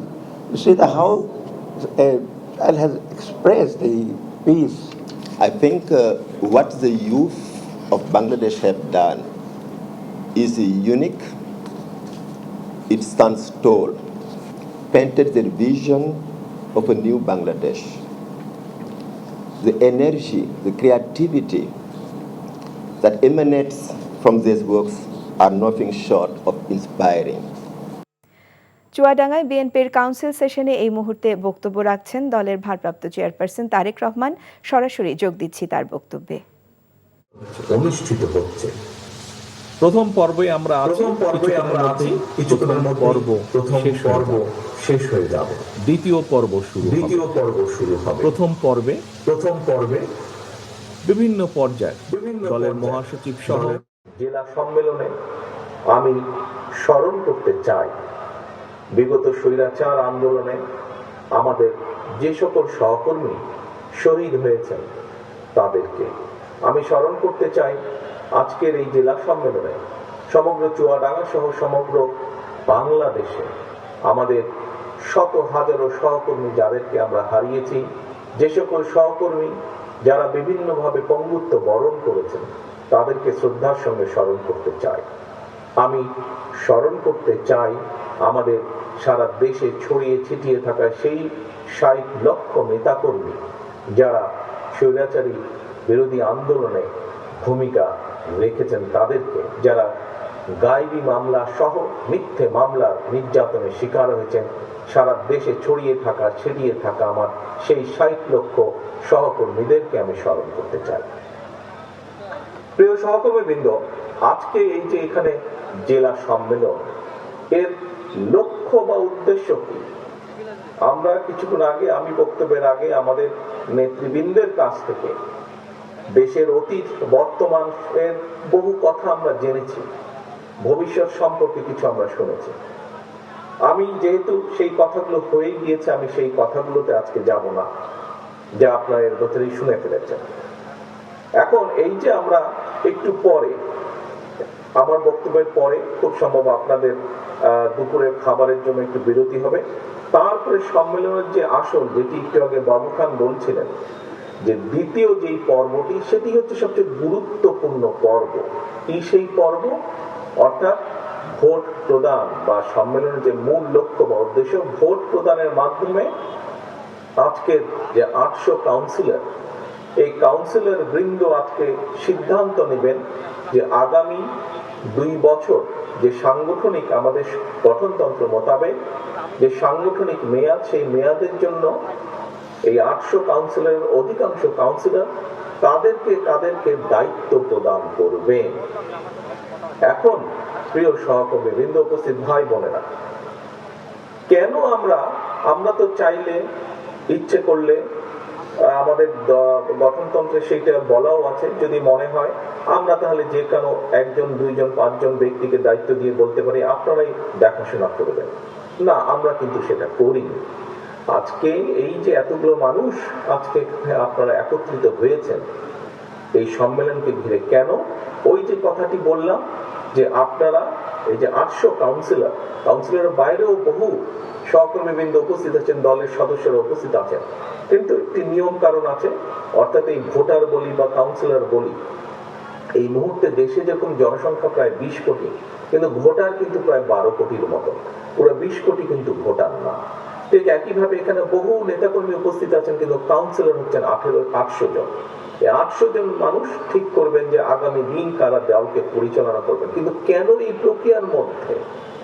কারণ আমরা মনে করি এই যে আজকে এখানে সভাপতি কে হবেন, সাধারণ সম্পাদক কে হবেন, সাংগঠনিক সম্পাদক কে হবেন, এই যে 3টি পদে নির্বাচন হবে, এটির অর্থ হচ্ছে যে আমরা মনে করি, আমরা বিশ্বাস করি, আমরা দেখেছি, আমরা জানি যে ভোটের মাধ্যমে যখন একজন ব্যক্তি নির্বাচিত হয়ে আসে, সেই ব্যক্তি কতগুলো বিষয় যতক্ষণ দায়িত্বে থাকে সেই কতগুলো বিষয় দেখভাল করে। কি সেটি?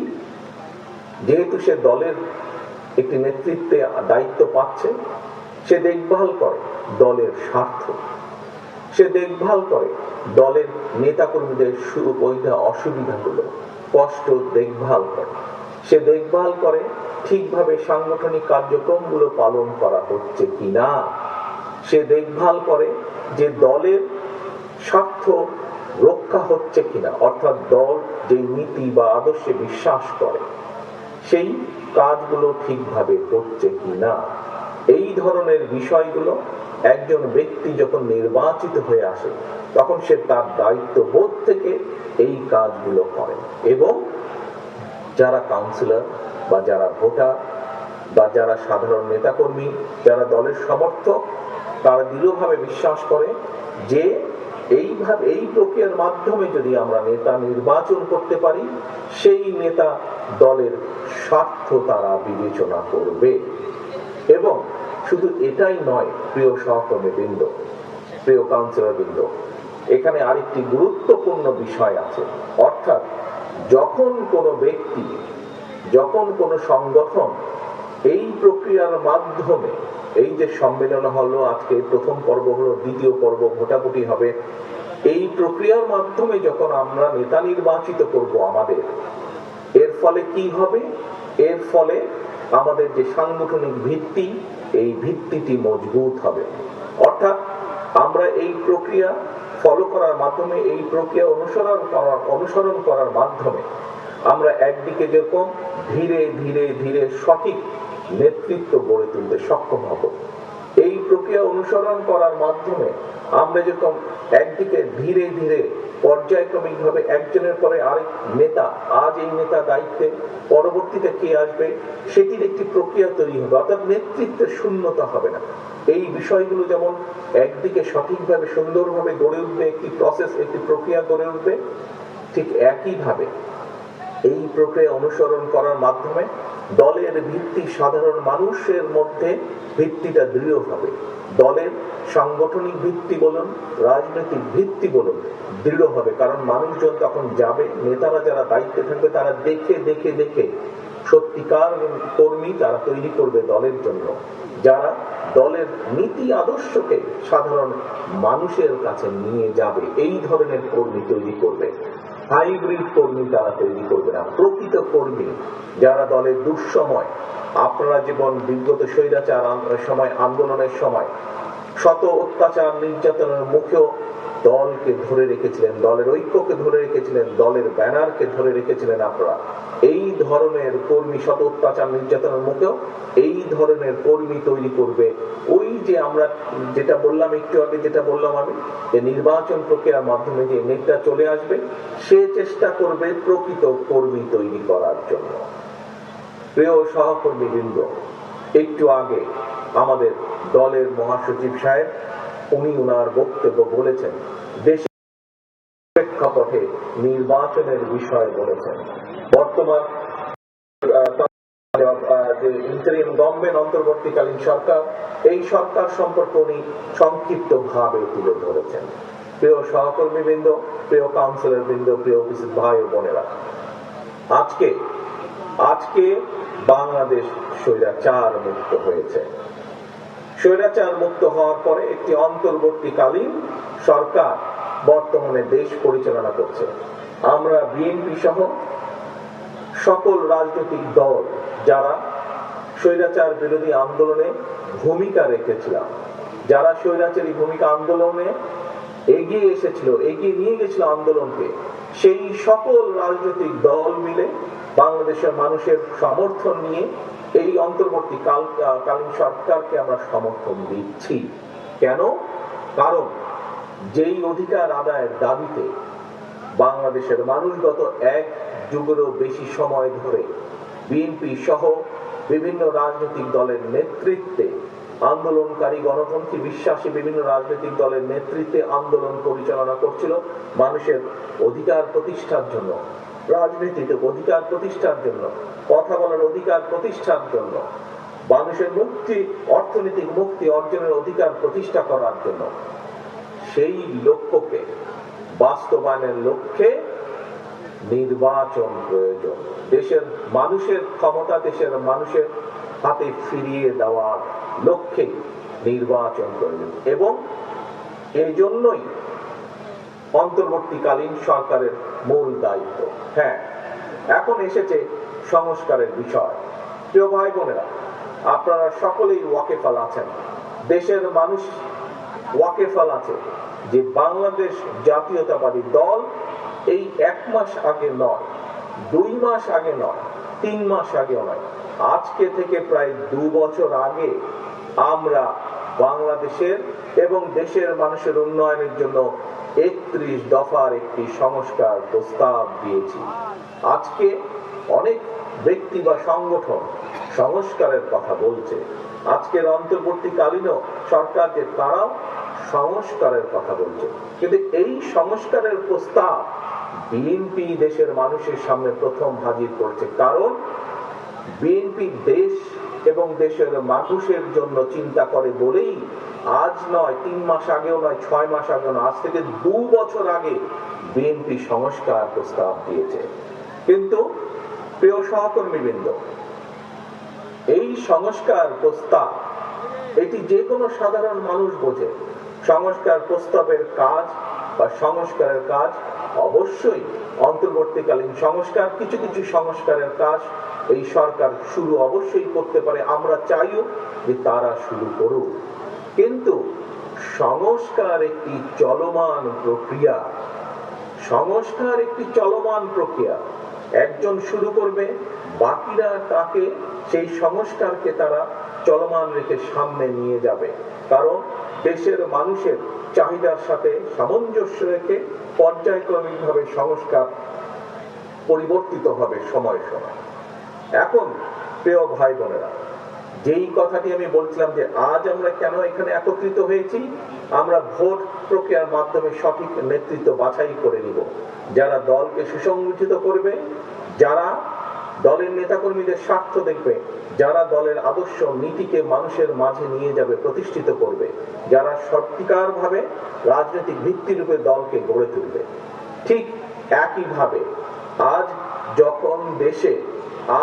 যদি দেশে একটি সত্যিকার নিরপেক্ষ নির্বাচন অনুষ্ঠিত করতে পারে এই অন্তর্বর্তীকালীন সরকার, তাহলে প্রকৃত নির্বাচনের মাধ্যমে যেই ব্যক্তিগুলো নির্বাচিত হয়ে সেই সংসদে গিয়ে বসবে, সেই ব্যক্তিগুলো তখন এই দেশের মানুষের সত্যিকার যেই প্রয়োজন, এই দেশের মানুষের সত্যিকার যেই চাওয়া, সেইগুলো নিয়ে তারা সংসদে আলোচনা করবে এবং তার ভিত্তিতে তারা বাস্তবতার নিরিখে পদক্ষেপ গ্রহণ করবে। আজকে নির্বাচন হলে দেশে কেন আমরা নির্বাচন চাইছি? বারে বারে বিএনপি সহ বিভিন্ন রাজনৈতিক দল কেন নির্বাচনের কথা বলছে? কারণ এই জন্যই নির্বাচনের কথা বলছে। আমরা বিশ্বাস করি, আমরা মনে করি যে এই যে আজকের যে ইন্টারিম গভর্নমেন্ট, অন্তর্বর্তীকালীন সরকার, এই সরকার আমরা বিশ্বাস করতে চাই যে তারা একটি নিরপেক্ষ নির্বাচন দিতে সক্ষম হবে, এবং একটি নিরপেক্ষ নির্বাচন তারা দিতে সক্ষম হলেই একমাত্র সেই প্রকৃত ব্যক্তিগুলো নির্বাচিত হয়ে আসতে পারবে যারা সত্যিকারভাবে জনগণের কথা বলবে, যারা সত্যিকারভাবে জনগণের স্বার্থ নিয়ে চিন্তা করবে। তাহলেই একমাত্র সংসদে বসে আলোচনা হতে পারে কিভাবে আমাদের দেশের ভবিষ্যৎ প্রজন্ম, বর্তমানে যে সন্তানরা, তাদের শিক্ষা ব্যবস্থাকে সুন্দরভাবে ঢেলে আমরা সাজাতে পারবো, যাতে করে তারা ভবিষ্যতে শুধু পুঁথিগত বিদ্যা না, তারা যে আমাদের মূল্যবোধ, সামাজিক মূল্যবোধ, সেই মূল্যবোধের আলোকেও শিক্ষিত হয়ে তারা দেশ গঠনের কাজে নিজেদেরকে নিযুক্ত করতে পারে। আজকে যদি একটি নিরপেক্ষ নির্বাচনের মাধ্যমে প্রকৃতভাবে জনপ্রতিনিধি নির্বাচিত হয়ে আসে, তাহলে সেই জনপ্রতিনিধিরা সংসদে বসে আলোচনা করে সিদ্ধান্ত নিতে পারবে কিভাবে দেশের মানুষের স্বাস্থ্য সুবিধা বৃদ্ধি করা যায়, কিভাবে হাসপাতালগুলোতে, বিভিন্ন চিকিৎসালয়গুলোতে মানুষের স্বাস্থ্য সুবিধা নিশ্চিত করা যায়, কিভাবে তাদেরকে বেশি স্বাস্থ্য সেবা দেওয়া যায়। আজকে যদি সংসদে প্রকৃত জনপ্রতিনিধিরা নির্বাচিত হয়ে আসতে পারে একটি নিরপেক্ষ নির্বাচনের মাধ্যমে, তাহলে তারা বসে আলোচনা করে সিদ্ধান্ত নিতে পারবে কিভাবে বাংলাদেশের কৃষকদেরকে তাদের সমস্যাগুলো ধীরে ধীরে পর্যায়ক্রমিকভাবে কমিয়ে নিয়ে এসে কৃষকদের সুবিধা বৃদ্ধি করা যায়, কৃষকদের সমস্যার সমাধান করা যায়। এইভাবে প্রত্যেকটি সেক্টরের সমস্যা কিভাবে পর্যায়ক্রমিকভাবে সমাধান করা যায়, এবং আমরা যে 31 দফা দিয়েছি সংস্কার প্রস্তাব, দেশের উন্নয়নে, দেশের মানুষের ভাগ্যের পরিবর্তনের জন্য, শুধু আমরাই নয়, বিভিন্ন দল দিয়েছে, বিভিন্ন সুশীল সমাজ সহ বিভিন্ন ব্যক্তিবর্গ যেই পরিবর্তনগুলোর কথা বলছে, এমনকি অন্তর্বর্তীকালীন সরকারের প্রধান সহ উপদেষ্টা যে সকল সংস্কারের কথা বলছেন, সকল সংস্কারের বাস্তবায়ন একমাত্র সম্ভব, সূচনাও একমাত্র সম্ভব, বাস্তবায়ন করাও একমাত্র সম্ভব শুধুমাত্র একটি প্রকৃত নির্বাচনের মাধ্যমে। যদি বিএনপি ভারপ্রাপ্ত চেয়ারম্যান তারেক রহমান বলেছেন, ক্ষমতা জনগণের হাতে ফিরিয়ে দেওয়ার জন্যই নির্বাচন প্রয়োজন। নির্বাচন দেরিতে হলে ষড়যন্ত্র বাড়তে থাকবে বলে মন্তব্য করে তিনি বলেন, স্বৈরাচার পালিয়ে গেলেও তার দোসররা বসে নেই, প্রভুদের সাথে নিয়ে তারা ষড়যন্ত্র অব্যাহত রেখেছে। চুয়াডাঙ্গায় জেলা বিএনপির দ্বিবার্ষিক কাউন্সিলে এসব কথা বলেন তারেক রহমান। চুয়াডাঙ্গার রফিকুল ইসলামকে সাথে নিয়ে ইমরুল আহসানের রিপোর্ট, ক্যামেরায় ছিলেন হেলাল আহমেদ সজীব। 14 বছর পর চুয়াডাঙ্গা বিএনপির কাউন্সিল, নগর জুড়ে ছিল উৎসবের আমেজ। উদ্বোধন করেন বিএনপির মহাসচিব মির্জা ফখরুল ইসলাম আলমগীর। লন্ডন থেকে সম্মেলনে ভার্চুয়ালি যুক্ত হয়ে ভারপ্রাপ্ত চেয়ারম্যান তারেক রহমান বলেন, কাউন্সিলের মাধ্যমে নেতৃত্ব নির্বাচিত হলে দলের সাংগঠনিক ভিত মজবুত হয়। গণতন্ত্র আর ভোটাধিকারের আকাঙ্ক্ষা বাস্তবায়নে অন্তর্বর্তীকালীন সরকারকে সমর্থন দিয়েছে বিএনপি উল্লেখ করে তিনি বলেন, ভোট দেরিতে হলে দেশের সংকট বাড়বে।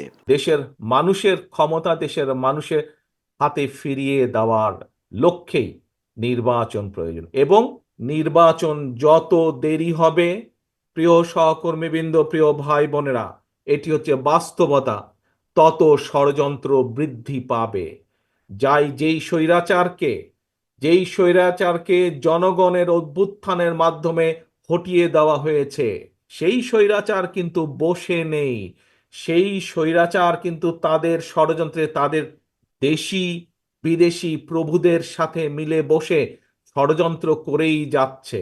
রাষ্ট্র মেরামতের ভাবনার কথা বিএনপি 2 বছর আগেই তুলে ধরেছে উল্লেখ করে তারেক রহমান বলেন, অন্তর্বর্তীকালীন সরকারের সংস্কারের উদ্যোগ এগিয়ে নেবে পরবর্তী নির্বাচিত সরকার।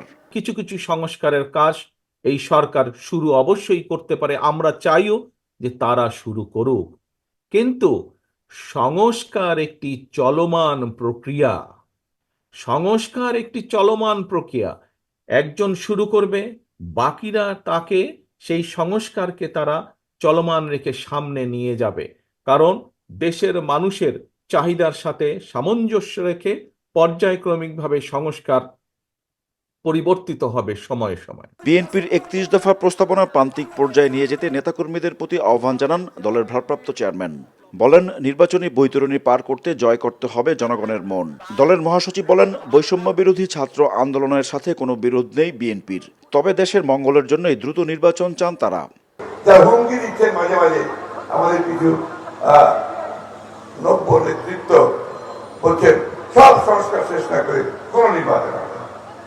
নির্বাচন বিএনপির জন্য চায় না। বিএনপি নির্বাচন চায় এই দেশকে রক্ষা করার জন্য।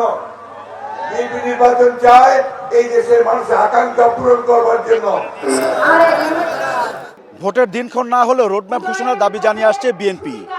চুয়াডাঙ্গার কাউন্সিল থেকে একই দাবি করলেন দলটির শীর্ষ নেতৃত্ব।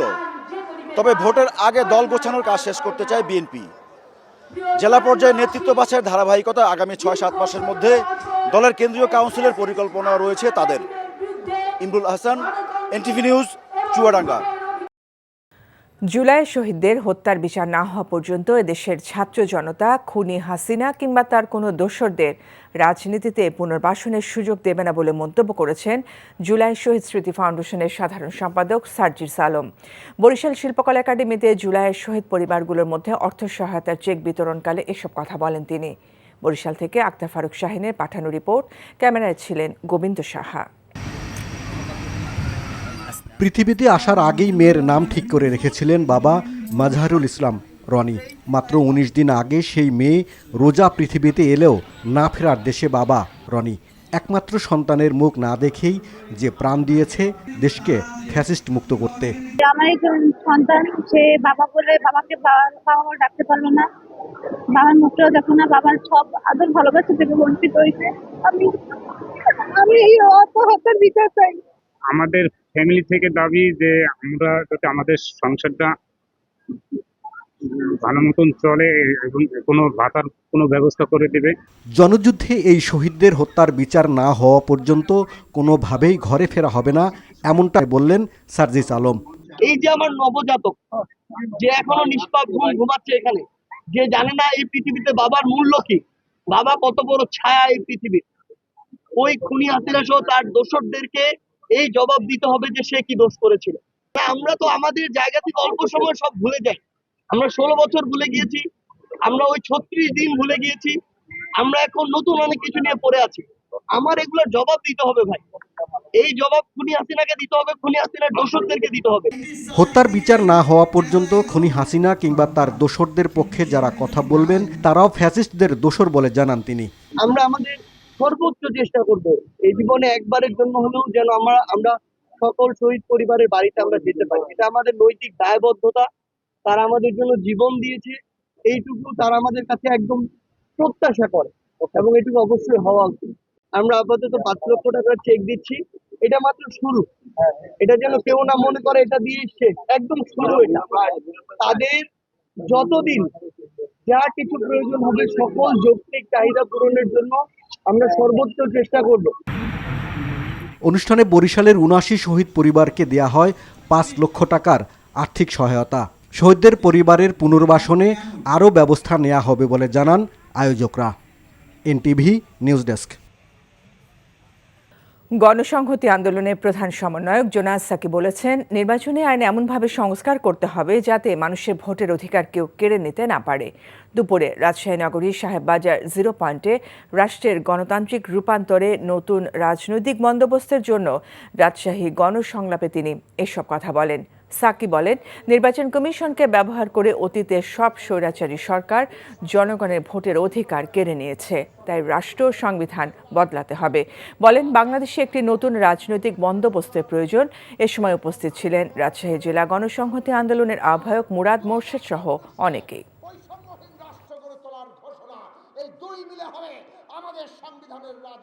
নতুন নির্বাচন কমিশন গঠিত হয়েছে। আমরা আপনাদের বলি, এই নির্বাচন কমিশনকে ব্যবহার করে অতীতের সকল স্বৈরাচারীরা আমাদের ভোটের অধিকার কেড়ে নিয়েছে। আপনারা এমন দৃষ্টান্ত স্থাপন করুন যাতে বাংলাদেশে ভবিষ্যতে আর কেউ নির্বাচন কমিশনকে ব্যবহার করে আর ভোটের অধিকার কেড়ে নিতে না পারে।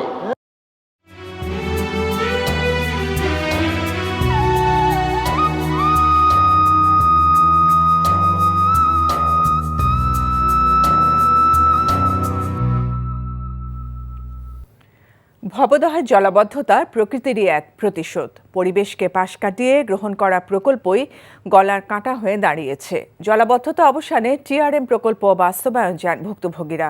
তবে বিশেষজ্ঞদের পরামর্শ, প্রাকৃতিক উপায়ে খুঁজতে হবে সমাধান। ভবদহের জলাবদ্ধতা নিয়ে ইমরুল হাসানের 3 পর্বের ধারাবাহিকের আজ দ্বিতীয় পর্ব। সাথে ছিলেন যশোরের সাইফুল ইসলাম সজল, ছবি তুলেছেন জামাল হোসেন। Bhabadah sluice gate. শ্রীনদীর গলা টিপে গেটটি বসানো হয় পাকিস্তান আমলে। 53টি বিলের পানি নিষ্কাশন হতো এ পথে। নদীর স্বাভাবিক প্রবাহে উজানের চেয়ে ভাটির অংশ উঁচুতে থাকার কথা, কিন্তু এর উল্টো চিত্র ভবদহে। পানি নিষ্কাশনের পথ রুদ্ধ হয়ে স্থায়ী জলাবদ্ধতার কবলে 330 বর্গ কিলোমিটারের এলাকা। লোকালয়ে লবণ পানির প্রবেশ ঠেকাতে 60-এর দশকে এমন 44টি স্লুইস গেট স্থাপন করা হয় ভবদহ অঞ্চলে। ভবিষ্যতের কথা চিন্তা না করে এই প্রকল্প হাতে নেওয়া হয়, যা এখন মরণ ফাঁদে পরিণত হয়েছে। 20 বছরের মতো এই প্রকল্পের সুফল মিললেও 80-র দশকের শুরুতে প্রতিশোধ নিতে শুরু করে প্রকৃতি। যে পলি বিলে আসার কথা ছিল, সে পলি জমতে থাকে নদীর বুকে। একসময় বাঁধের বাইরের অংশ ভিতরের নদী ও ভূমির চেয়ে উঁচু হয়ে যায়। সেই থেকে টিকে থাকার প্রতিকূল পরিস্থিতিতে ভবদহের 10 লাখ মানুষ। একটা নদীর প্রস্থচ্ছেদ, প্রশস্ততা, গভীরতা নির্ভর করে কতটা পানি সে ক্যারি করছে। যখন জোয়ার ভাটার পরিমাণ কমে গেল, তখন নদীর আর সেই প্রস্থচ্ছেদ থাকলো না, তার তলাটা উপরে উঠে গেল, প্রশস্ততা কমে গেল। দ্বিতীয় ঘটনা ঘটলো, একই সময়ে উজান থেকে যে পানি আসতো গোড়াই কিংবা মধুমতি কিংবা হরি, শ্রীনদী, কপোতাক্ষ, এইগুলো জুড়ে এটাও বন্ধ হয়ে গেল। গঙ্গার সাথে তাদের সম্পর্ক খারাপ হলে দুটো মিলে জলাবদ্ধতা হয়েছে। বছর বছর নদী খননের প্রকল্প হাতে নেওয়া হয়, কিন্তু যে মাটি কাটা হয় তা পাশেই রেখে দেওয়া হয়। জোয়ারের পানিতে সেই মাটি আবার গিয়ে জমে নদীতেই। জলাবদ্ধতার অভিশাপ থেকে মুক্তি মেলে না ভবদহবাসীর। এক গবেষণা বলছে, প্রতি বছর 1 মিটার করে ভরাট হচ্ছে ভবদহের ভাটির নদীর তলদেশ। ভবদহের মানুষ এই দুঃখ থেকে মুক্তি পেতে গড়ে তুলেছে ভবদহ পানি নিষ্কাশন সংগ্রাম কমিটি নামে নাগরিক কমিটি। এর প্রধান উপদেষ্টা বললেন, টাইডাল রিভার ম্যানেজমেন্ট বা টিআরএম প্রকল্পই আপাতত সমাধান ভবদহের জলাবদ্ধতার। 100 কিলোমিটার এলাকার 400 গ্রাম, তারও বেশি গ্রাম পানির তলে চলে গেছে। সমাধান হলো, আমরা বলেছি যে অবিলম্বে টিআরএম চালু করতে হবে। এই মুহূর্তে ভবদহ সুইচ গেট থেকে মাটি খনন করে একটা নালা করে দেওয়া, যাতে এই অঞ্চলে সুইচ গেটের গেট তুলে দেওয়া, তাহলে জলাবদ্ধতার একটা সংকট থেকে আমরা মুক্ত হব। ভুক্তভোগীরাও চান টিআরএম বাস্তবায়ন ও আমডাঙ্গা খালের সংস্কার। আর আমডাঙ্গা যদি সংস্কার না করা হয়, তাহলে আমাদের এই দুর্গত যাবে না। গের করবো না, আমরা ফসল করতে চাই। সরকার এখানে 2 দিন যদি এসকোমিটার দেয়, তাহলে আমাকে এই বিলিজ, এই 27টে বিলিজ জল নিষ্কাশন হয়ে যাবে। টিআরএমটা যদি করা হয়, তাহলে নদীটা বেঁচে যাবে এবং আমরা সারা জীবনের এই যে জলাবদ্ধতা, এটা থেকে আমরা মুক্তি পাবো। তবে টিআরএম প্রকল্পেই একমাত্র সমাধান দেখছেন না পানি বিশেষজ্ঞরা। মাটি কেটে কিচ্ছু হবে না, আপনার এই জমিকে উঁচু করতে হবে, কারণ ওই নদীর তলদেশ আর নিচু করার উপায় নেই। কারণ যে পরিমাণ জোয়ার আসে, এই জোয়ারটাকে বাড়াতে গেলে নদীর সাথে ভিতরের বিলগুলোকে কানেক্ট করতে হবে। করলে জোয়ারের পরিমাণ কিছুটা বাড়বে, তার সাথে সেডিমেন্ট এসে এই জমিটাকে উপরে তুলতে হবে। এটার জন্য প্রয়োজন সোশ্যাল ইঞ্জিনিয়ারিং, মানুষকে সংবদ্ধ করে তাদের জমিটাকে যে 3 বছর, 4 বছর, 5 বছর লাগবে প্রাকৃতিকভাবে উঁচু করতে, এটার জন্য তাদের ক্ষতিপূরণ দিয়ে পুরো কাজটা করতে হবে। বিশেষজ্ঞরা বলছেন, 80-র দশকের শুরুতে সুদূর প্রসারী পদক্ষেপ নেওয়া হলে জলাবদ্ধতার শিকার হতো না ভবদহ। Imrul Hasan, NTV news, Jessore. ঝালকাঠিতে শাহজাহান ওমরকে প্রধান আসামি করে রাজাপুর থানায় আরও একটি মামলা দায়ের করেছে বিএনপি। শুক্রবার রাতে উপজেলা বিএনপি কার্যালয়ে ভাঙচুর ও অগ্নিসংযোগ সহ বেশ কিছু অভিযোগ এনে উপজেলা বিএনপির সভাপতি অ্যাডভোকেট তালুকদার আবুল কালাম আজাদ এই মামলা দায়ের করেন। মামলায় শাহজাহান ওমর ছাড়াও আওয়ামী লীগের 53 জন সহ আরও 150 ব্যক্তিকে অজ্ঞাত আসামি করা হয়। কাঠালিয়া উপজেলার বিএনপি কার্যালয়ে ভাঙচুর ও অগ্নিসংযোগের এই মামলায় দুপুরে শাহজাহান ওমরকে গ্রেফতার দেখিয়ে আদালতে ওঠালে তাকে কারাগারে পাঠানো হয়। ১১০ দিন পর বৈষম্য বিরোধী ছাত্র আন্দোলনে গুলিবিদ্ধ ভিক্ষুক আয়েশা বেগমের বাম পা থেকে গুলি বের করা হয়েছে। দুপুরে শহরের মানিকপুর এলাকায় city health care and diagnostic সেন্টারে গুলিবিদ্ধ ওই নারীর পায়ে সফল অস্ত্রোপচার করেন ডাক্তার এম এ মালেক মুরাদ। গত ৪ আগস্ট মুন্সিগঞ্জ শহরে বৈষম্য বিরোধী ছাত্র আন্দোলনের কর্মসূচি চলাকালে মানিকপুর এলাকায় বাম পায়ে গুলিবিদ্ধ হন আয়েশা। চট্টগ্রামে বৈষম্য বিরোধী ছাত্র জনতার আন্দোলন দমাতে ৪ আগস্ট একাই ২৮ রাউন্ড গুলি চালানো হত্যা মামলার আসামি তৌহিদুল ইসলামকে গ্রেফতার করেছে পুলিশ। চট্টগ্রামে চানগা নিবাসী তৌহিদুল ইসলাম একজন পেশাদার খুনি। তার বিরুদ্ধে ৫টি হত্যাসহ ১২টি মামলা রয়েছে চট্টগ্রামের বিভিন্ন থানায়। গত ৪ আগস্ট বহদ্দার হাট এলাকায় আন্দোলনরতদের উপর একাই উপর্যুপরি গুলি চালায়। ৫ আগস্টের পর তৌহিদুল এলাকা ছেড়ে পালিয়ে যায়। পুলিশ জানায়, গোপন সংবাদের ভিত্তিতে গত রাতে সাতক্ষীরার কামালনগর এলাকা থেকে গ্রেফতার করে চট্টগ্রামে আনা হয় তাকে। বাকিদের গ্রেফতারে কাজ চলছে বলে জানায় পুলিশ। জাতীয় বিপ্লব ও সংহতি দিবস উপলক্ষে পটুয়াখালী সদর উপজেলা বিএনপির আয়োজনে সমাবেশ অনুষ্ঠিত হয়েছে। সকালে শহরের শহীদ আলাউদ্দিন শিশু পার্কে নেতাকর্মীদের উপস্থিতিতে বিএনপির জনসমাবেশ জনসমুদ্রে রূপ নেয়। সকাল থেকে সদর উপজেলার ১৪টি ইউনিয়ন থেকে খণ্ড খণ্ড মিছিল নিয়ে জনসভাস্থলে উপস্থিত হন নেতাকর্মীরা। সমাবেশে বক্তারা বলেন, গত ১৫ বছরে পটুয়াখালী বিএনপির অফিস ১৪ বার ভাঙচুর করা হয়েছে। নেতাকর্মীরা রাস্তায় নামতে পারেননি, ঘরে ঘুমাতে পারেনি। অথচ শেখ হাসিনা দলের নেতাকর্মীদের কথা চিন্তা না করে দেশ থেকে পালিয়ে গেছে। বিএনপি স্থায়ী কমিটির সদস্য গয়েশ্বর চন্দ্র রায় বলেছেন, জনগণ আর সংস্কারের জন্য অপেক্ষা করতে রাজি নয়। তারা নিজের ভোটটি প্রদান করে মুক্ত হতে চায়। লালমনিরহাট জেলা বিএনপি আয়োজিত শহীদ জিয়া স্মৃতি ফুটবল টুর্নামেন্টের প্রথম সেমিফাইনাল খেলায় যোগ দিয়ে তিনি এসব কথা বলেন। প্রধান উপদেষ্টা ডক্টর মোহাম্মদ ইউনূসকে উদ্দেশ্য করে গয়েশ্বর বলেন, গণতন্ত্র কত দূরে আর কত অপেক্ষা করতে হবে। তিনি বলেন, এই পথ যদি শেষ না হয় তাহলে কি হবে। প্রথম সেমিফাইনাল খেলায় অংশ নিচ্ছে লালমনিরহাট জেলা বিএনপি ও পঞ্চগড় জেলা বিএনপির ফুটবল দল।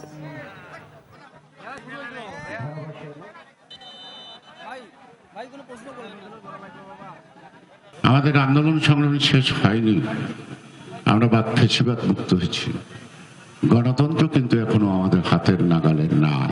আমি প্রধান উপদেষ্টাকে বলবো, এই পথ চলা যদি শেষ না হয় কেমন হবে আপনি ভাবুন, আপনি বলুন, আপনি উদ্যোগ দিন, যাতে শেষ করুন। জনগণের অধিকার, ভোটের অধিকার, তার ভোটটা সে দিয়ে প্রমাণ করতে চায় আমরা মুক্ত হয়েছি। কুষ্টিয়ার দৌলতপুরে চাচাতো ভাইয়ের লাঠির আঘাতে আপেল লস্কর নামে এক মাছ ব্যবসায়ীর মৃত্যু হয়েছে। পুলিশ ও স্থানীয়রা জানায়, ঘাতক সাজেদুল লস্কর নেশাগ্রস্ত হয়ে এলাকার বিভিন্ন লোকের সাথে প্রায়ই বাকবিতণ্ডায় জড়াতো। এসব বিষয়ে আপেল লস্কর সাজেদুলকে নিষেধ করত। এরই জেরে আপেল লস্কর সকালে ফজরের নামাজ পড়ে ভেড়ামারা বাজারে মাছ আনতে যাওয়ার উদ্দেশ্যে বাড়ি থেকে বের হলে প্রতিমধ্যে পেছন থেকে লাঠি দিয়ে তার মাথায় আঘাত করে সাজেদুল লস্কর। এতে ঘটনাস্থলে আপেল লস্করের মৃত্যু হয়। এলাকাবাসী সাজেদুল লস্করকে ধরে পুলিশের কাছে সোপর্দ করে। লস্করের মরদেহ উদ্ধার করে ময়নাতদন্তের জন্য কুষ্টিয়া জেনারেল হাসপাতালের মর্গে পাঠানো হয়েছে। নাটোরে যাত্রীবাহী বাস থেকে ৯,৪৩,০০০ টাকার জাল নোট সহ ৫ জনকে আটক করেছে পুলিশ। পুলিশ জানায়, গোপন সংবাদের ভিত্তিতে দুপুরে নাটোর থানা পুলিশের একটি দল সদর উপজেলার চাঁদপুর এলাকার রাজশাহী থেকে রংপুরগামী যাত্রীবাহী বাস থামিয়ে তল্লাশি চালায়। এ সময় আরিফ হাওলাদার, ফেরদৌস হাওলাদার, আরিফ হোসেন, মুস্তফা খান ও রফিকুল নামে ৫ যাত্রীর ব্যাগ তল্লাশি করে ৯,৪৩,০০০ টাকার জাল নোট জব্দ করা হয়। আটককৃতদের বাড়ি বরিশাল, ঝালকাঠি ও সাতক্ষীরা জেলায়। কুমিল্লার বিএনপি ভারপ্রাপ্ত চেয়ারম্যান তারেক রহমান ও কায়কোবাদের মামলা প্রত্যাহারের দাবিতে মানববন্ধন করেছে সনাতন ধর্মাবলম্বীরা। সকালে প্রথমে উপজেলা পরিষদ মার্কেটের সামনে অবস্থান কর্মসূচির পরে উপজেলা পরিষদের সামনে মানববন্ধন করে তারা। এ সময় সনাতন ধর্মাবলম্বীরা জানান, ২১ আগস্ট গ্রেনেড হামলার ঘটনায় বিএনপি ভারপ্রাপ্ত চেয়ারম্যান তারেক রহমান ও দলটির ভাইস চেয়ারম্যান শাহ মোফাজ্জল হোসেন কায়কোবাদের বিরুদ্ধে মিথ্যা মামলা করা হয়। ওই মামলার কারণে দেশে প্রবেশ করতে পারছেন না তারা। নবগঠিত নির্বাচন কমিশন প্রশ্নবিদ্ধ হবে না বলে আশাবাদ ব্যক্ত করেছেন জাকের পার্টির মহাসচিব শামীম হায়দার। দুপুরে খুলনার AH ফারাজ ইনস্টিটিউট মিলনায়তনে জাকের পার্টির খুলনা জেলা, পৌরসভা, ইউনিয়ন এবং ওয়ার্ড প্রতিনিধিদের সাথে সাংগঠনিক সভায় তিনি কথা বলেন। সৎ ও যোগ্য ব্যক্তিদের মনোনয়ন দেওয়ার কথা জানান তিনি। দলের বিভিন্ন পর্যায়ের নেতারা এ সময় উপস্থিত ছিলেন। BNP Acting Chairman Tareq Rahman has said a national election is necessary to return the power of Bangladesh to the people. For over a decade, various political parties, including the BNP, have waged movements to establish people's rights for the right to speak and to establish economic freedom.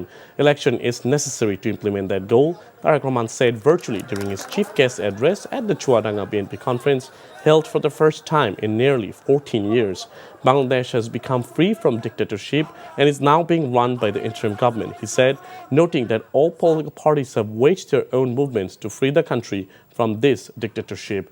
Addressing the government, the BNP leader said crores of people are looking up to those currently running the country. Tareq Rahman further said that the 31-point agenda his party had unveiled in July 2023 aimed at reforming the constitution and state system and ensuring economic emancipation must be implemented.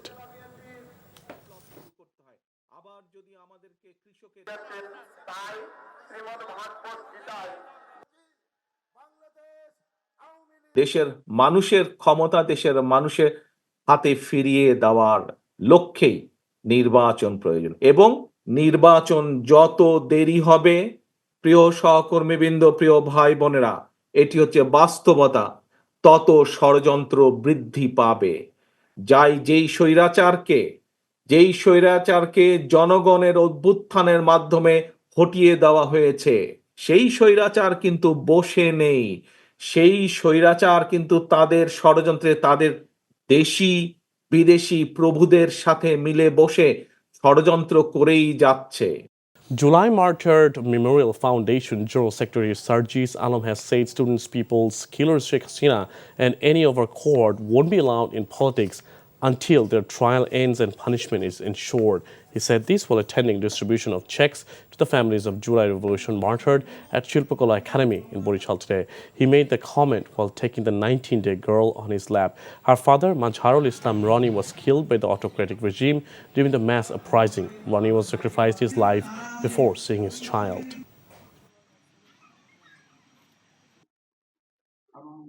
এই যে আমার নবজাতক যে এখনো নিষ্পাপ ঘুমাচ্ছে এখানে, যে জানে না এই পৃথিবীতে বাবার মূল্য কি, বাবা কত বড় ছায়া এই পৃথিবীর, ওই খুনি হাসিনা সহ তার দোষরদেরকে এই জবাব দিতে হবে যে সে কি দোষ করেছিল। আমরা তো আমাদের জায়গা থেকে অল্প সময় সব ভুলে যাই। আমরা 16 বছর ভুলে গিয়েছি, আমরা ওই 36 দিন ভুলে গিয়েছি, আমরা এখন নতুন অনেক কিছু নিয়ে পড়ে আছি। আমার এগুলোর জবাব দিতে হবে ভাই, এই জবাব খুনি হাসিনাকে দিতে হবে, খুনি হাসিনার দোষরদেরকে দিতে হবে। The Election Reform Commission today heard several recommendations, including direct presidential election without any local government elections, not electing any uncontested candidate, and return of no vote, ensuring transparency of the source of funds. Commission Chief Dr. Bodiul Alam Mujumdar disclosed the information during a press conference at the Election Bhavan in the capital. He said there were discussions about conducting the presidential election directly, with many making the recommendation. The speakers said there were talks about making local government elections non-partisan and not following the parliamentary system. They said a recommendation came to appoint the Election Commission based on political consensus. এখন এত সংস্কার হচ্ছে, এইগুলোকে সংস্কারটা শেষ না করে যদি আমরা স্থানীয় নির্বাচনে যাই তাহলে কিন্তু সংস্কারটা ঝুলে যাবে। আমাদের দেশের লোকাল গভর্নমেন্ট কোনো একটা সিস্টেম না, এটা কোনো ব্যবস্থা না, এটা হচ্ছে কতগুলো প্রতিষ্ঠানের সমষ্টি, আলাদা আলাদা প্রতিষ্ঠান আলাদা আলাদা আইন দ্বারা চালিত হয়। আমাদের কিন্তু একটা কম্প্রিহেন্সিভ লোকাল গভর্নমেন্ট সিস্টেম দেশে নাই। এই সংস্কারের একটা বড় কাজ হবে একটা সিস্টেম ডেভেলপ করে দেওয়া লোকাল গভর্নমেন্টের। Ganashanghati Andolon Chief Coordinator Junayed Saki has said the election laws should be formed in the way so that none can snatch away people's voting rights. He said this in Rajshahi today. নতুন নির্বাচন commission গঠিত হয়েছে। আমরা আপনাদের বলি, এই নির্বাচন কমিশনকে ব্যবহার করে অতীতের সকল স্বৈরাচারীরা আমাদের ভোটের অধিকার কেড়ে নিয়েছে। আপনারা এমন দৃষ্টান্ত স্থাপন করুন যাতে বাংলাদেশে ভবিষ্যতে আর কেউ নির্বাচন কমিশনকে ব্যবহার করে আর ভোটের অধিকার কেড়ে নিতে না পারে। The World Bank has launched an exhibition showcasing an inspiring collection of wall art created by students and youths from across the country, reflecting their hopes and aspirations for a prosperous and inclusive Bangladesh. Finance advisor Dr. Salahuddin Ahmed today inaugurated the exhibition titled as Paint Your Sky, Make It Yours, Future Bangladesh in the Eyes of the Youth at Drikpad in the capital today. The exhibition features vibrant wall arts painted by students and youth across the country, highlighting their vision and the issues they consider important for the future of the country. Speaking on the occasion, the advisor said it was a unique occasion and the power of art. In one painting, he expressed about 100 pages of write-up. And the students, they have expressed it very aptly. I was looking. This painting, for example, a dove is there and the olive. You see how it has expressed the peace. I think what the youth of Bangladesh have done is unique. It stands tall, painted their vision of a new Bangladesh. The energy, the creativity that emanates from these works are nothing short of inspiring. Police have arrested a man known as a Jubilee activist for firing 28 rounds of bullets indiscriminately at students during the anti-discrimination movement in Chottogram on 4th of August. The gunman, Tawhidul Islam, was arrested in a police operation in the Kamalnagar area of Shatkhira. Tawhid was previously seen brandishing weapons and firing during the anti-discrimination protest in the Chatgao and Bahadarhat areas of the city.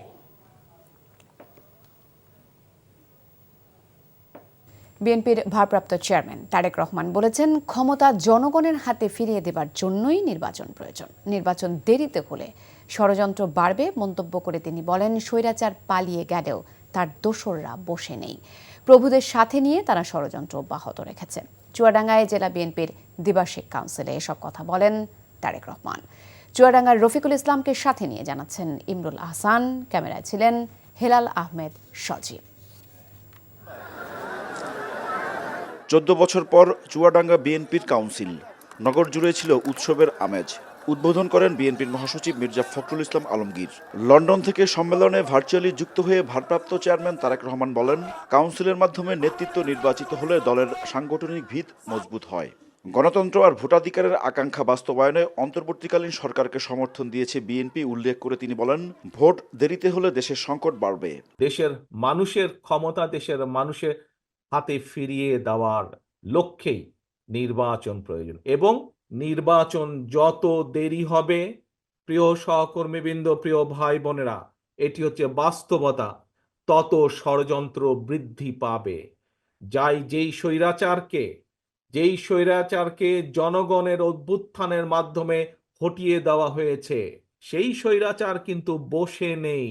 সেই স্বৈরাচার কিন্তু তাদের ষড়যন্ত্রে, তাদের দেশি বিদেশি প্রভুদের সাথে মিলে বসে ষড়যন্ত্র করেই যাচ্ছে। রাষ্ট্র মেরামতের ভাবনার কথা বিএনপি 2 বছর আগেই তুলে ধরেছে উল্লেখ করে তারেক রহমান বলেন, অন্তর্বর্তীকালীন সরকারের সংস্কারের উদ্যোগ এগিয়ে নেবে পরবর্তী নির্বাচিত সরকার। কিছু কিছু সংস্কারের কাজ এই সরকার শুরু অবশ্যই করতে পারে, আমরা চাইও যে তারা শুরু করুক, কিন্তু সংস্কার একটি চলমান প্রক্রিয়া। একজন শুরু করবে, বাকিরা তাকে সেই সংস্কারকে তারা চলমান রেখে সামনে নিয়ে যাবে, কারণ দেশের মানুষের চাহিদার সাথে সামঞ্জস্য রেখে পর্যায়ক্রমিকভাবে সংস্কার পরিবর্তিত হবে সময়ে সময়ে। বিএনপির 31 দফা প্রস্তাবনা প্রান্তিক পর্যায়ে নিয়ে যেতে নেতাকর্মীদের প্রতি আহ্বান জানান দলের ভারপ্রাপ্ত চেয়ারম্যান। বলেন, নির্বাচনী বৈতরণী পার করতে জয় করতে হবে জনগণের মন।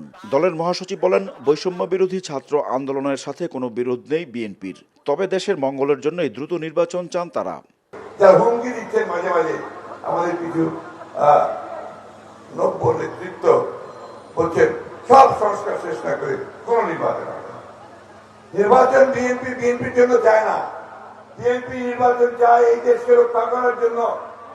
বিএনপি নির্বাচন চায় এই দেশের মানুষের আকাঙ্ক্ষা পূরণ করবার জন্য। ভোটের দিনক্ষণ না হলেও রোডম্যাপ ঘোষণার দাবি জানিয়ে আসছে বিএনপি। চুয়াডাঙ্গার কাউন্সিল থেকে একই দাবি করলেন দলটির শীর্ষ নেতৃত্ব। তবে ভোটের আগে দল গোছানোর কাজ শেষ করতে চায় বিএনপি। জেলা পর্যায়ে নেতৃত্ব বাছাইয়ের ধারাবাহিকতা আগামী ৬-৭ মাসের মধ্যে দলের কেন্দ্রীয় কাউন্সিলের পরিকল্পনা রয়েছে তাদের। Imrul Hasan, NTV news, Chuadanga. জাতীয় নির্বাচনের আগে সংসদীয় পদ্ধতি অনুসরণ করে স্থানীয় সরকার নির্বাচন করতে একমত বিশিষ্টজন নির্বাচন সংস্কার কমিশন।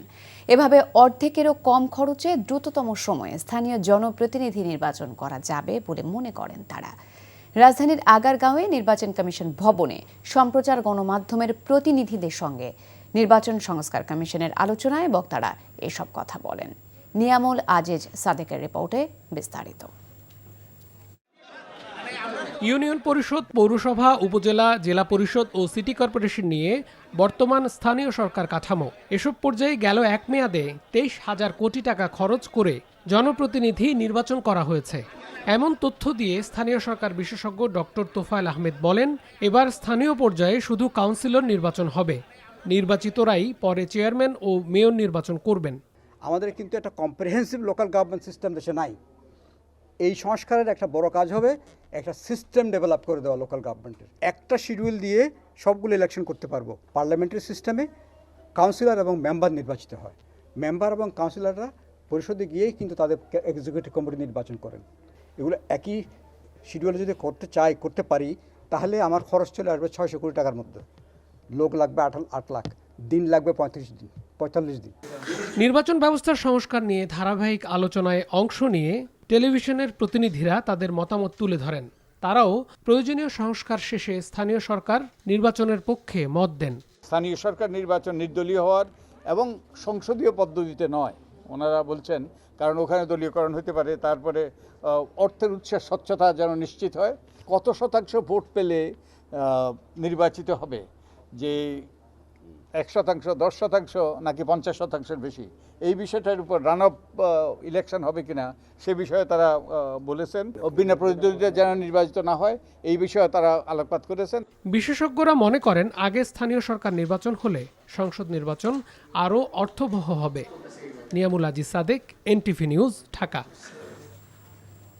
জুলাইয়ের শহীদদের হত্যার বিচার না হওয়া পর্যন্ত এদেশের ছাত্র জনতা খুনি হাসিনা ও তার দোসরদের রাজনীতিতে পুনর্বাসনের সুযোগ দেবে না বলে হুঁশিয়ারি দিলেন জুলাই শহীদ স্মৃতি ফাউন্ডেশনের সাধারণ সম্পাদক সার্জিস আলম। বরিশাল শিল্পকলা একাডেমিতে জুলাইয়ের শহীদ পরিবারগুলোর মধ্যে অর্থ সহায়তা চেক বিতরণকালে এসব কথা বলেন তিনি। জনযুদ্ধের এই শহীদদের হত্যার বিচার না হওয়া পর্যন্ত কোনোভাবেই ঘরে ফেরা হবে না বলে জানান সার্জিস। আর খুনি হাসিনা ও তার দোসরদের পক্ষে যারা কথা বলেন তারাও ফ্যাসিস্টদের দোসর বলেও মন্তব্য করেন তিনি। অনুষ্ঠানে বরিশালের ৭৯ শহীদ পরিবারকে ৫ লাখ টাকা করে আর্থিক সহায়তার চেক হস্তান্তর করা হয়।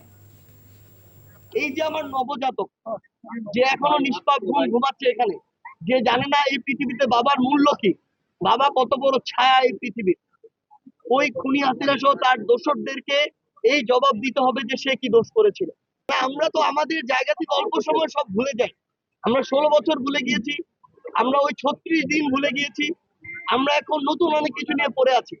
আমার এগুলোর জবাব দিতে হবে ভাই, এই জবাব খুনি হাসিনাকে দিতে হবে, খুনি হাসিনার দোসরদেরকে দিতে হবে। জুলাই আগস্টের গণহত্যায় জড়িতদের বিচার এবং প্রয়োজনীয় সংস্কারের পরেই নির্বাচন হবে বলে জানালেন তথ্য সম্প্রচার উপদেষ্টা নাহিদ ইসলাম। বিকেলে সরকারি বিজ্ঞান কলেজের সায়েন্স ফেস্টের সমাপনী অনুষ্ঠানে একথা জানান তিনি। নাহিদ ইসলাম বলেন, যারা দীর্ঘ সময় ধরে দেশে গুম, খুন ও লুটপাট করেছে তাদের বিচারের আওতায় আনা হবে। দেশের প্রতিষ্ঠানগুলোকে ধ্বংস করে দেয়া হয়েছে জানিয়ে এই উপদেষ্টা বলেন, প্রয়োজনীয় সংস্কারও এগিয়ে নেওয়া হচ্ছে। এছাড়া বিপ্লবের সুফল যাতে দেশের প্রতিটি মানুষ পায় সে লক্ষ্যে অন্তর্বর্তী সরকার কাজ করছে বলে জানান তিনি। এছাড়া জুলাই আগস্টে শহীদ এবং আহতদের মর্যাদা ও পুনর্বাসন নিশ্চিত করাও অন্তর্বর্তী সরকারের প্রাধান্য বলে জানান নাহিদ ইসলাম।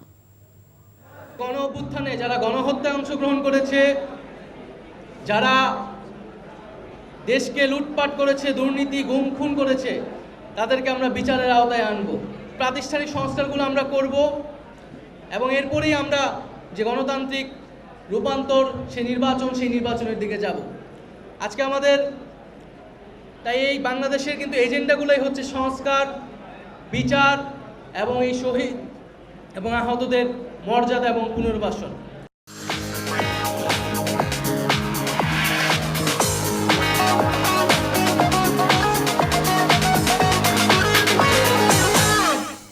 নগদ নিবেদিত অর্থনীতির খবর। চাহিদা অনুযায়ী গ্যাস বিদ্যুৎ মিলছে না শিল্প কারখানায়। এই অভিযোগ করে ব্যবসায়ী নেতারা বলছেন এতে ভয়াবহ ক্ষতির মুখে শিল্প উৎপাদন। রাজধানীর একটি হোটেলে জ্বালানি সংকট বিষয়ে বিসিআইয়ের আলোচনায় ব্যবসায়ীরা আরও জানান, বেশিরভাগ শিল্প নগরীতে গ্যাস ও বিদ্যুৎ সংকট এতই তীব্র যে ক্রয়াদেশের পাশাপাশি কারখানাগুলোর উৎপাদন কমেছে 40%। তবে জ্বালানি সংকট নিরসনের চেষ্টা চলছে বলে জানান বিদ্যুৎ ও জ্বালানি উপদেষ্টা ফাজুল কবির খান। নাজিবুর রহমানের রিপোর্ট। বিদ্যুৎ কেন্দ্র, বাসাবাড়ি এমনকি যানবাহন চলাচলে গ্যাসের চাহিদা বেড়েছে দেশ জুড়ে। তবে শিল্প কারখানায় গ্যাস ও বিদ্যুৎ সরবরাহ কমেছে অনেকটা। সেই সাথে দফায় দফায় জ্বালানির মূল্যবৃদ্ধি ব্যবসায়ীদের করে তুলেছে দিশেহারা। এমন বাস্তবতায় ক্ষতির মুখে রপ্তানি খাতসহ দেশের উৎপাদনমুখী শিল্প কারখানাগুলো। ব্যবসায়ীদের সংগঠন বিসিআইয়ের আলোচনায় বক্তারা বলেন, চাহিদার তুলনায় জ্বালানি সরবরাহের ঘাটতির কারণে ব্যাহত হচ্ছে শিল্প কারখানার উৎপাদন, তাই কমেছে রপ্তানি। সমস্যা সমাধানে বাসাবাড়ি ও যানবাহনে সরবরাহ কমিয়ে কারখানায় বাড়ানোর দাবি ব্যবসায়ীদের। তবে জ্বালানি উপদেষ্টা বলেন, নবায়নযোগ্য জ্বালানি উৎপাদন বাড়িয়ে সমস্যা সমাধান করতে চায় সরকার। জানান, জ্বালানি খাতে সরকারি ক্রয়ে গত 3 মাসে 370 কোটি টাকা সাশ্রয় হয়েছে। আপনি যতই বলেন আমি গ্যাসের উপর নির্ভর করবো, করবো, এগুলো কিন্তু আমাদের কাজে আসবে না। তো ওই জন্য রিনিউয়েবল এনার্জির জন্য আমাদেরকে বড়োভাবে যেতে হবে সব জায়গাতে। যেখানে বিনিয়োগটা হওয়ার দরকার ছিল সেখানে বিনিয়োগটা হয় নাই, যেখানে বিনিয়োগটা অপ্রয়োজনীয় ছিল, যেটা অপচয় হয়েছে, সেখানে বিনিয়োগটা হয়েছে। আমরা এই সপ্তাহে 40টা রিনিউয়েবল এনার্জি প্রজেক্টের জন্য অ্যাডভার্টাইজ করতে চাই। ব্যবসা বাণিজ্য খাতে বিগত সরকারের আমলে যেসব নৈরাজ্য ছিল সেসবের বিষয়ে অভিযোগ জানানোর বদলে সমস্যা সমাধানের পরামর্শ চান বাণিজ্য উপদেষ্টা। আমাদের যে শিল্পে গ্যাস সংযোগ যে নীতিমালা, এটা এক ধরনের দাসখত। এই দাসখত থেকে আমাদেরকে বেরোতে হবে, আমাদেরকে ট্রান্সপারেন্টলি নিজেদেরকে রেকগনাইজ করতে হবে। এই যে সার্ভেলেন্স ভিজিলেন্স টিম যখন বিভিন্ন সময় যাচ্ছে, বলা হচ্ছে this amount to a default, and then immediately you start negotiating with him ভাই কত টাকায় সেটেল করা যায়। দেশের অর্থনীতির চাকা সচল রাখতে সরকারকে আরও আন্তরিক হওয়ার আহ্বান জানানো হয় সেমিনারে। Najibur Rahman, NTV news, Dhaka. দিন দিন সামাজিক ও অর্থনৈতিক ক্ষেত্রে বৈষম্য বাড়ছে উল্লেখ করে অর্থনীতিবিদ অধ্যাপক রেহমান সোবহান বলেছেন, এসব সমস্যার সমাধান করার এখন সময় এসেছে। বিশেষ করে প্রান্তিক জনগোষ্ঠীর মানুষের আর্থসামাজিক উন্নয়নে বর্তমান সরকার কাজ করবে বলে আশা প্রকাশ করেন তিনি। আর ন্যায্যতা নিশ্চিতের ভিত্তিতে সংস্কার প্রয়োজন বলে মনে করেন তত্ত্বাবধায়ক সরকারের সাবেক উপদেষ্টা হোসেন জিল্লুর রহমান। সকালে রাজধানীর সেডাপ মিলনায়তনে প্রান্তিক জনগোষ্ঠীদের নিয়ে আয়োজিত আলোচনা সভায় এসব কথা বলেন তারা। আরাফাত ইসলামের রিপোর্ট।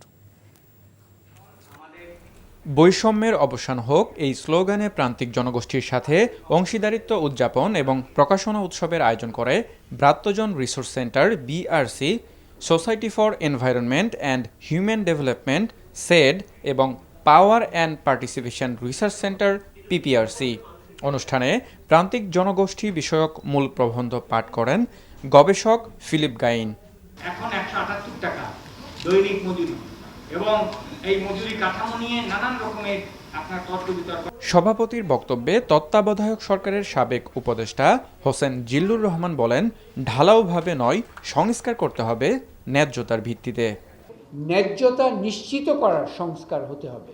সংস্কার হলেই, সংস্কারের মাধ্যমেই উনারা যে বললেন, উনারা আতঙ্কিত থাকেন। সংস্কারের মধ্যে তাদের বর্তমান চা শ্রমিকের উনারা বললেন বর্তমান সুবিধাও চলে গেছে। ন্যায্যতা নিশ্চিত করতে পারে এই সংস্কারে কিন্তু আজকের এই মুহূর্তের অন্যতম দাবি এবং আমাদের এই বিশেষণগুলো যুক্ত করার জন্য প্রয়োজন হয়ে গেছে। বেসরকারি গবেষণা প্রতিষ্ঠান সিপিডির প্রতিষ্ঠাতা চেয়ারম্যান অধ্যাপক রেহমান সোবহান বলেন, বৈষম্য দূরীকরণে প্রান্তিক জনগোষ্ঠীর সমস্যা সমাধান করার এখন সময় এসেছে।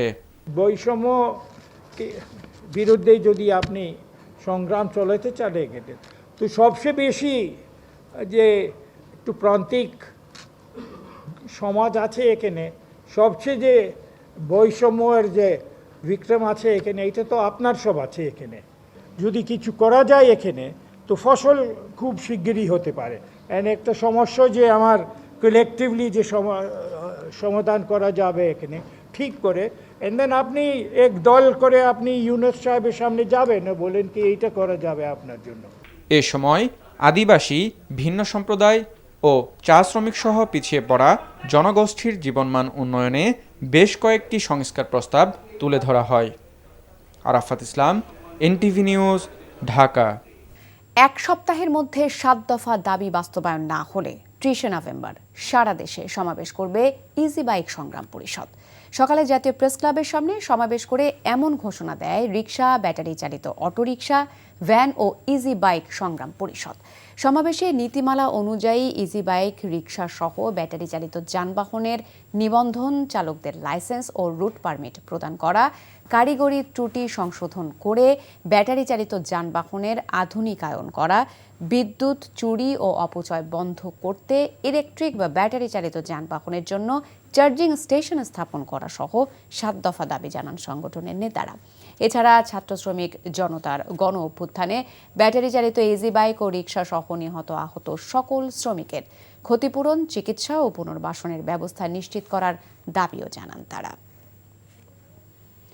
গণহত্যার দায়ে আওয়ামী লীগকে নিষিদ্ধ করার জন্য সংবিধানে আলাদা বিধান সংযোজনের প্রস্তাব দেবেন জানিয়ে বাংলাদেশ জাতীয় পার্টির বিজেপি চেয়ারম্যান আন্দালিব রহমান পার্থ বলেছেন, গণহত্যার জন্য যাদের অনুশোচনা নেই তারা রাজনীতি করারও অধিকার হারিয়েছে।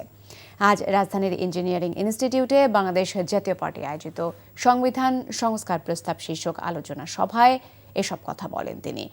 বর্তমান সংবিধান সময় উপযোগী নয় দাবি করে বিজেপি চেয়ারম্যান প্রস্তাব দেন দ্বিকক্ষ বিশিষ্ট সংসদ, তত্ত্বাবধায়ক সরকার পুনর্বহাল এবং মহানবী হজরত মুহাম্মদ সাল্লাল্লাহু আলাইহি সাল্লামকে নিয়ে কটূক্তির বিরুদ্ধে শাস্তির বিধান সংবিধানে সংযোজন করা প্রয়োজন। এ সময় আওয়ামী লীগের কড়া সমালোচনা করে তিনি বলেন, গণহত্যার বিচার না হওয়া পর্যন্ত আওয়ামী লীগের নির্বাচনে অংশ নেবার কোনো অধিকার নেই। গত 4 আগস্ট চট্টগ্রামে বৈষম্য বিরোধী ছাত্র জনতার আন্দোলনে একাই 28 রাউন্ড গুলি চালানো হত্যা মামলার আসামি যুবলীগ কর্মী তৌহিদুল ইসলামকে গ্রেপ্তার করেছে পুলিশ। চট্টগ্রামের চানগাঁয়ের বাসিন্দা যুবলীগ কর্মী তৌহিদুল ইসলাম একজন পেশাদার খুনি। তার বিরুদ্ধে 5টি হত্যাসহ 12টি মামলা রয়েছে চট্টগ্রামের বিভিন্ন থানায়। গত 4 আগস্ট বহত্তার হাট এলাকায় আন্দোলনরত ছাত্র জনতার ওপর সে একাই উপর্যুপরি গুলি চালায়। 5 আগস্টের পর সন্ত্রাসী তৌহিদুল এলাকা ছেড়ে পালিয়ে যায়। পুলিশ জানায়, গোপন সংবাদের ভিত্তিতে গত রাতে সাতক্ষীরার কামাল নগর এলাকা থেকে গ্রেপ্তার করে চট্টগ্রামে আনা হয় এই সন্ত্রাসীকে। বাকিদের গ্রেপ্তারের কাজ চলছে বলে জানায় পুলিশ।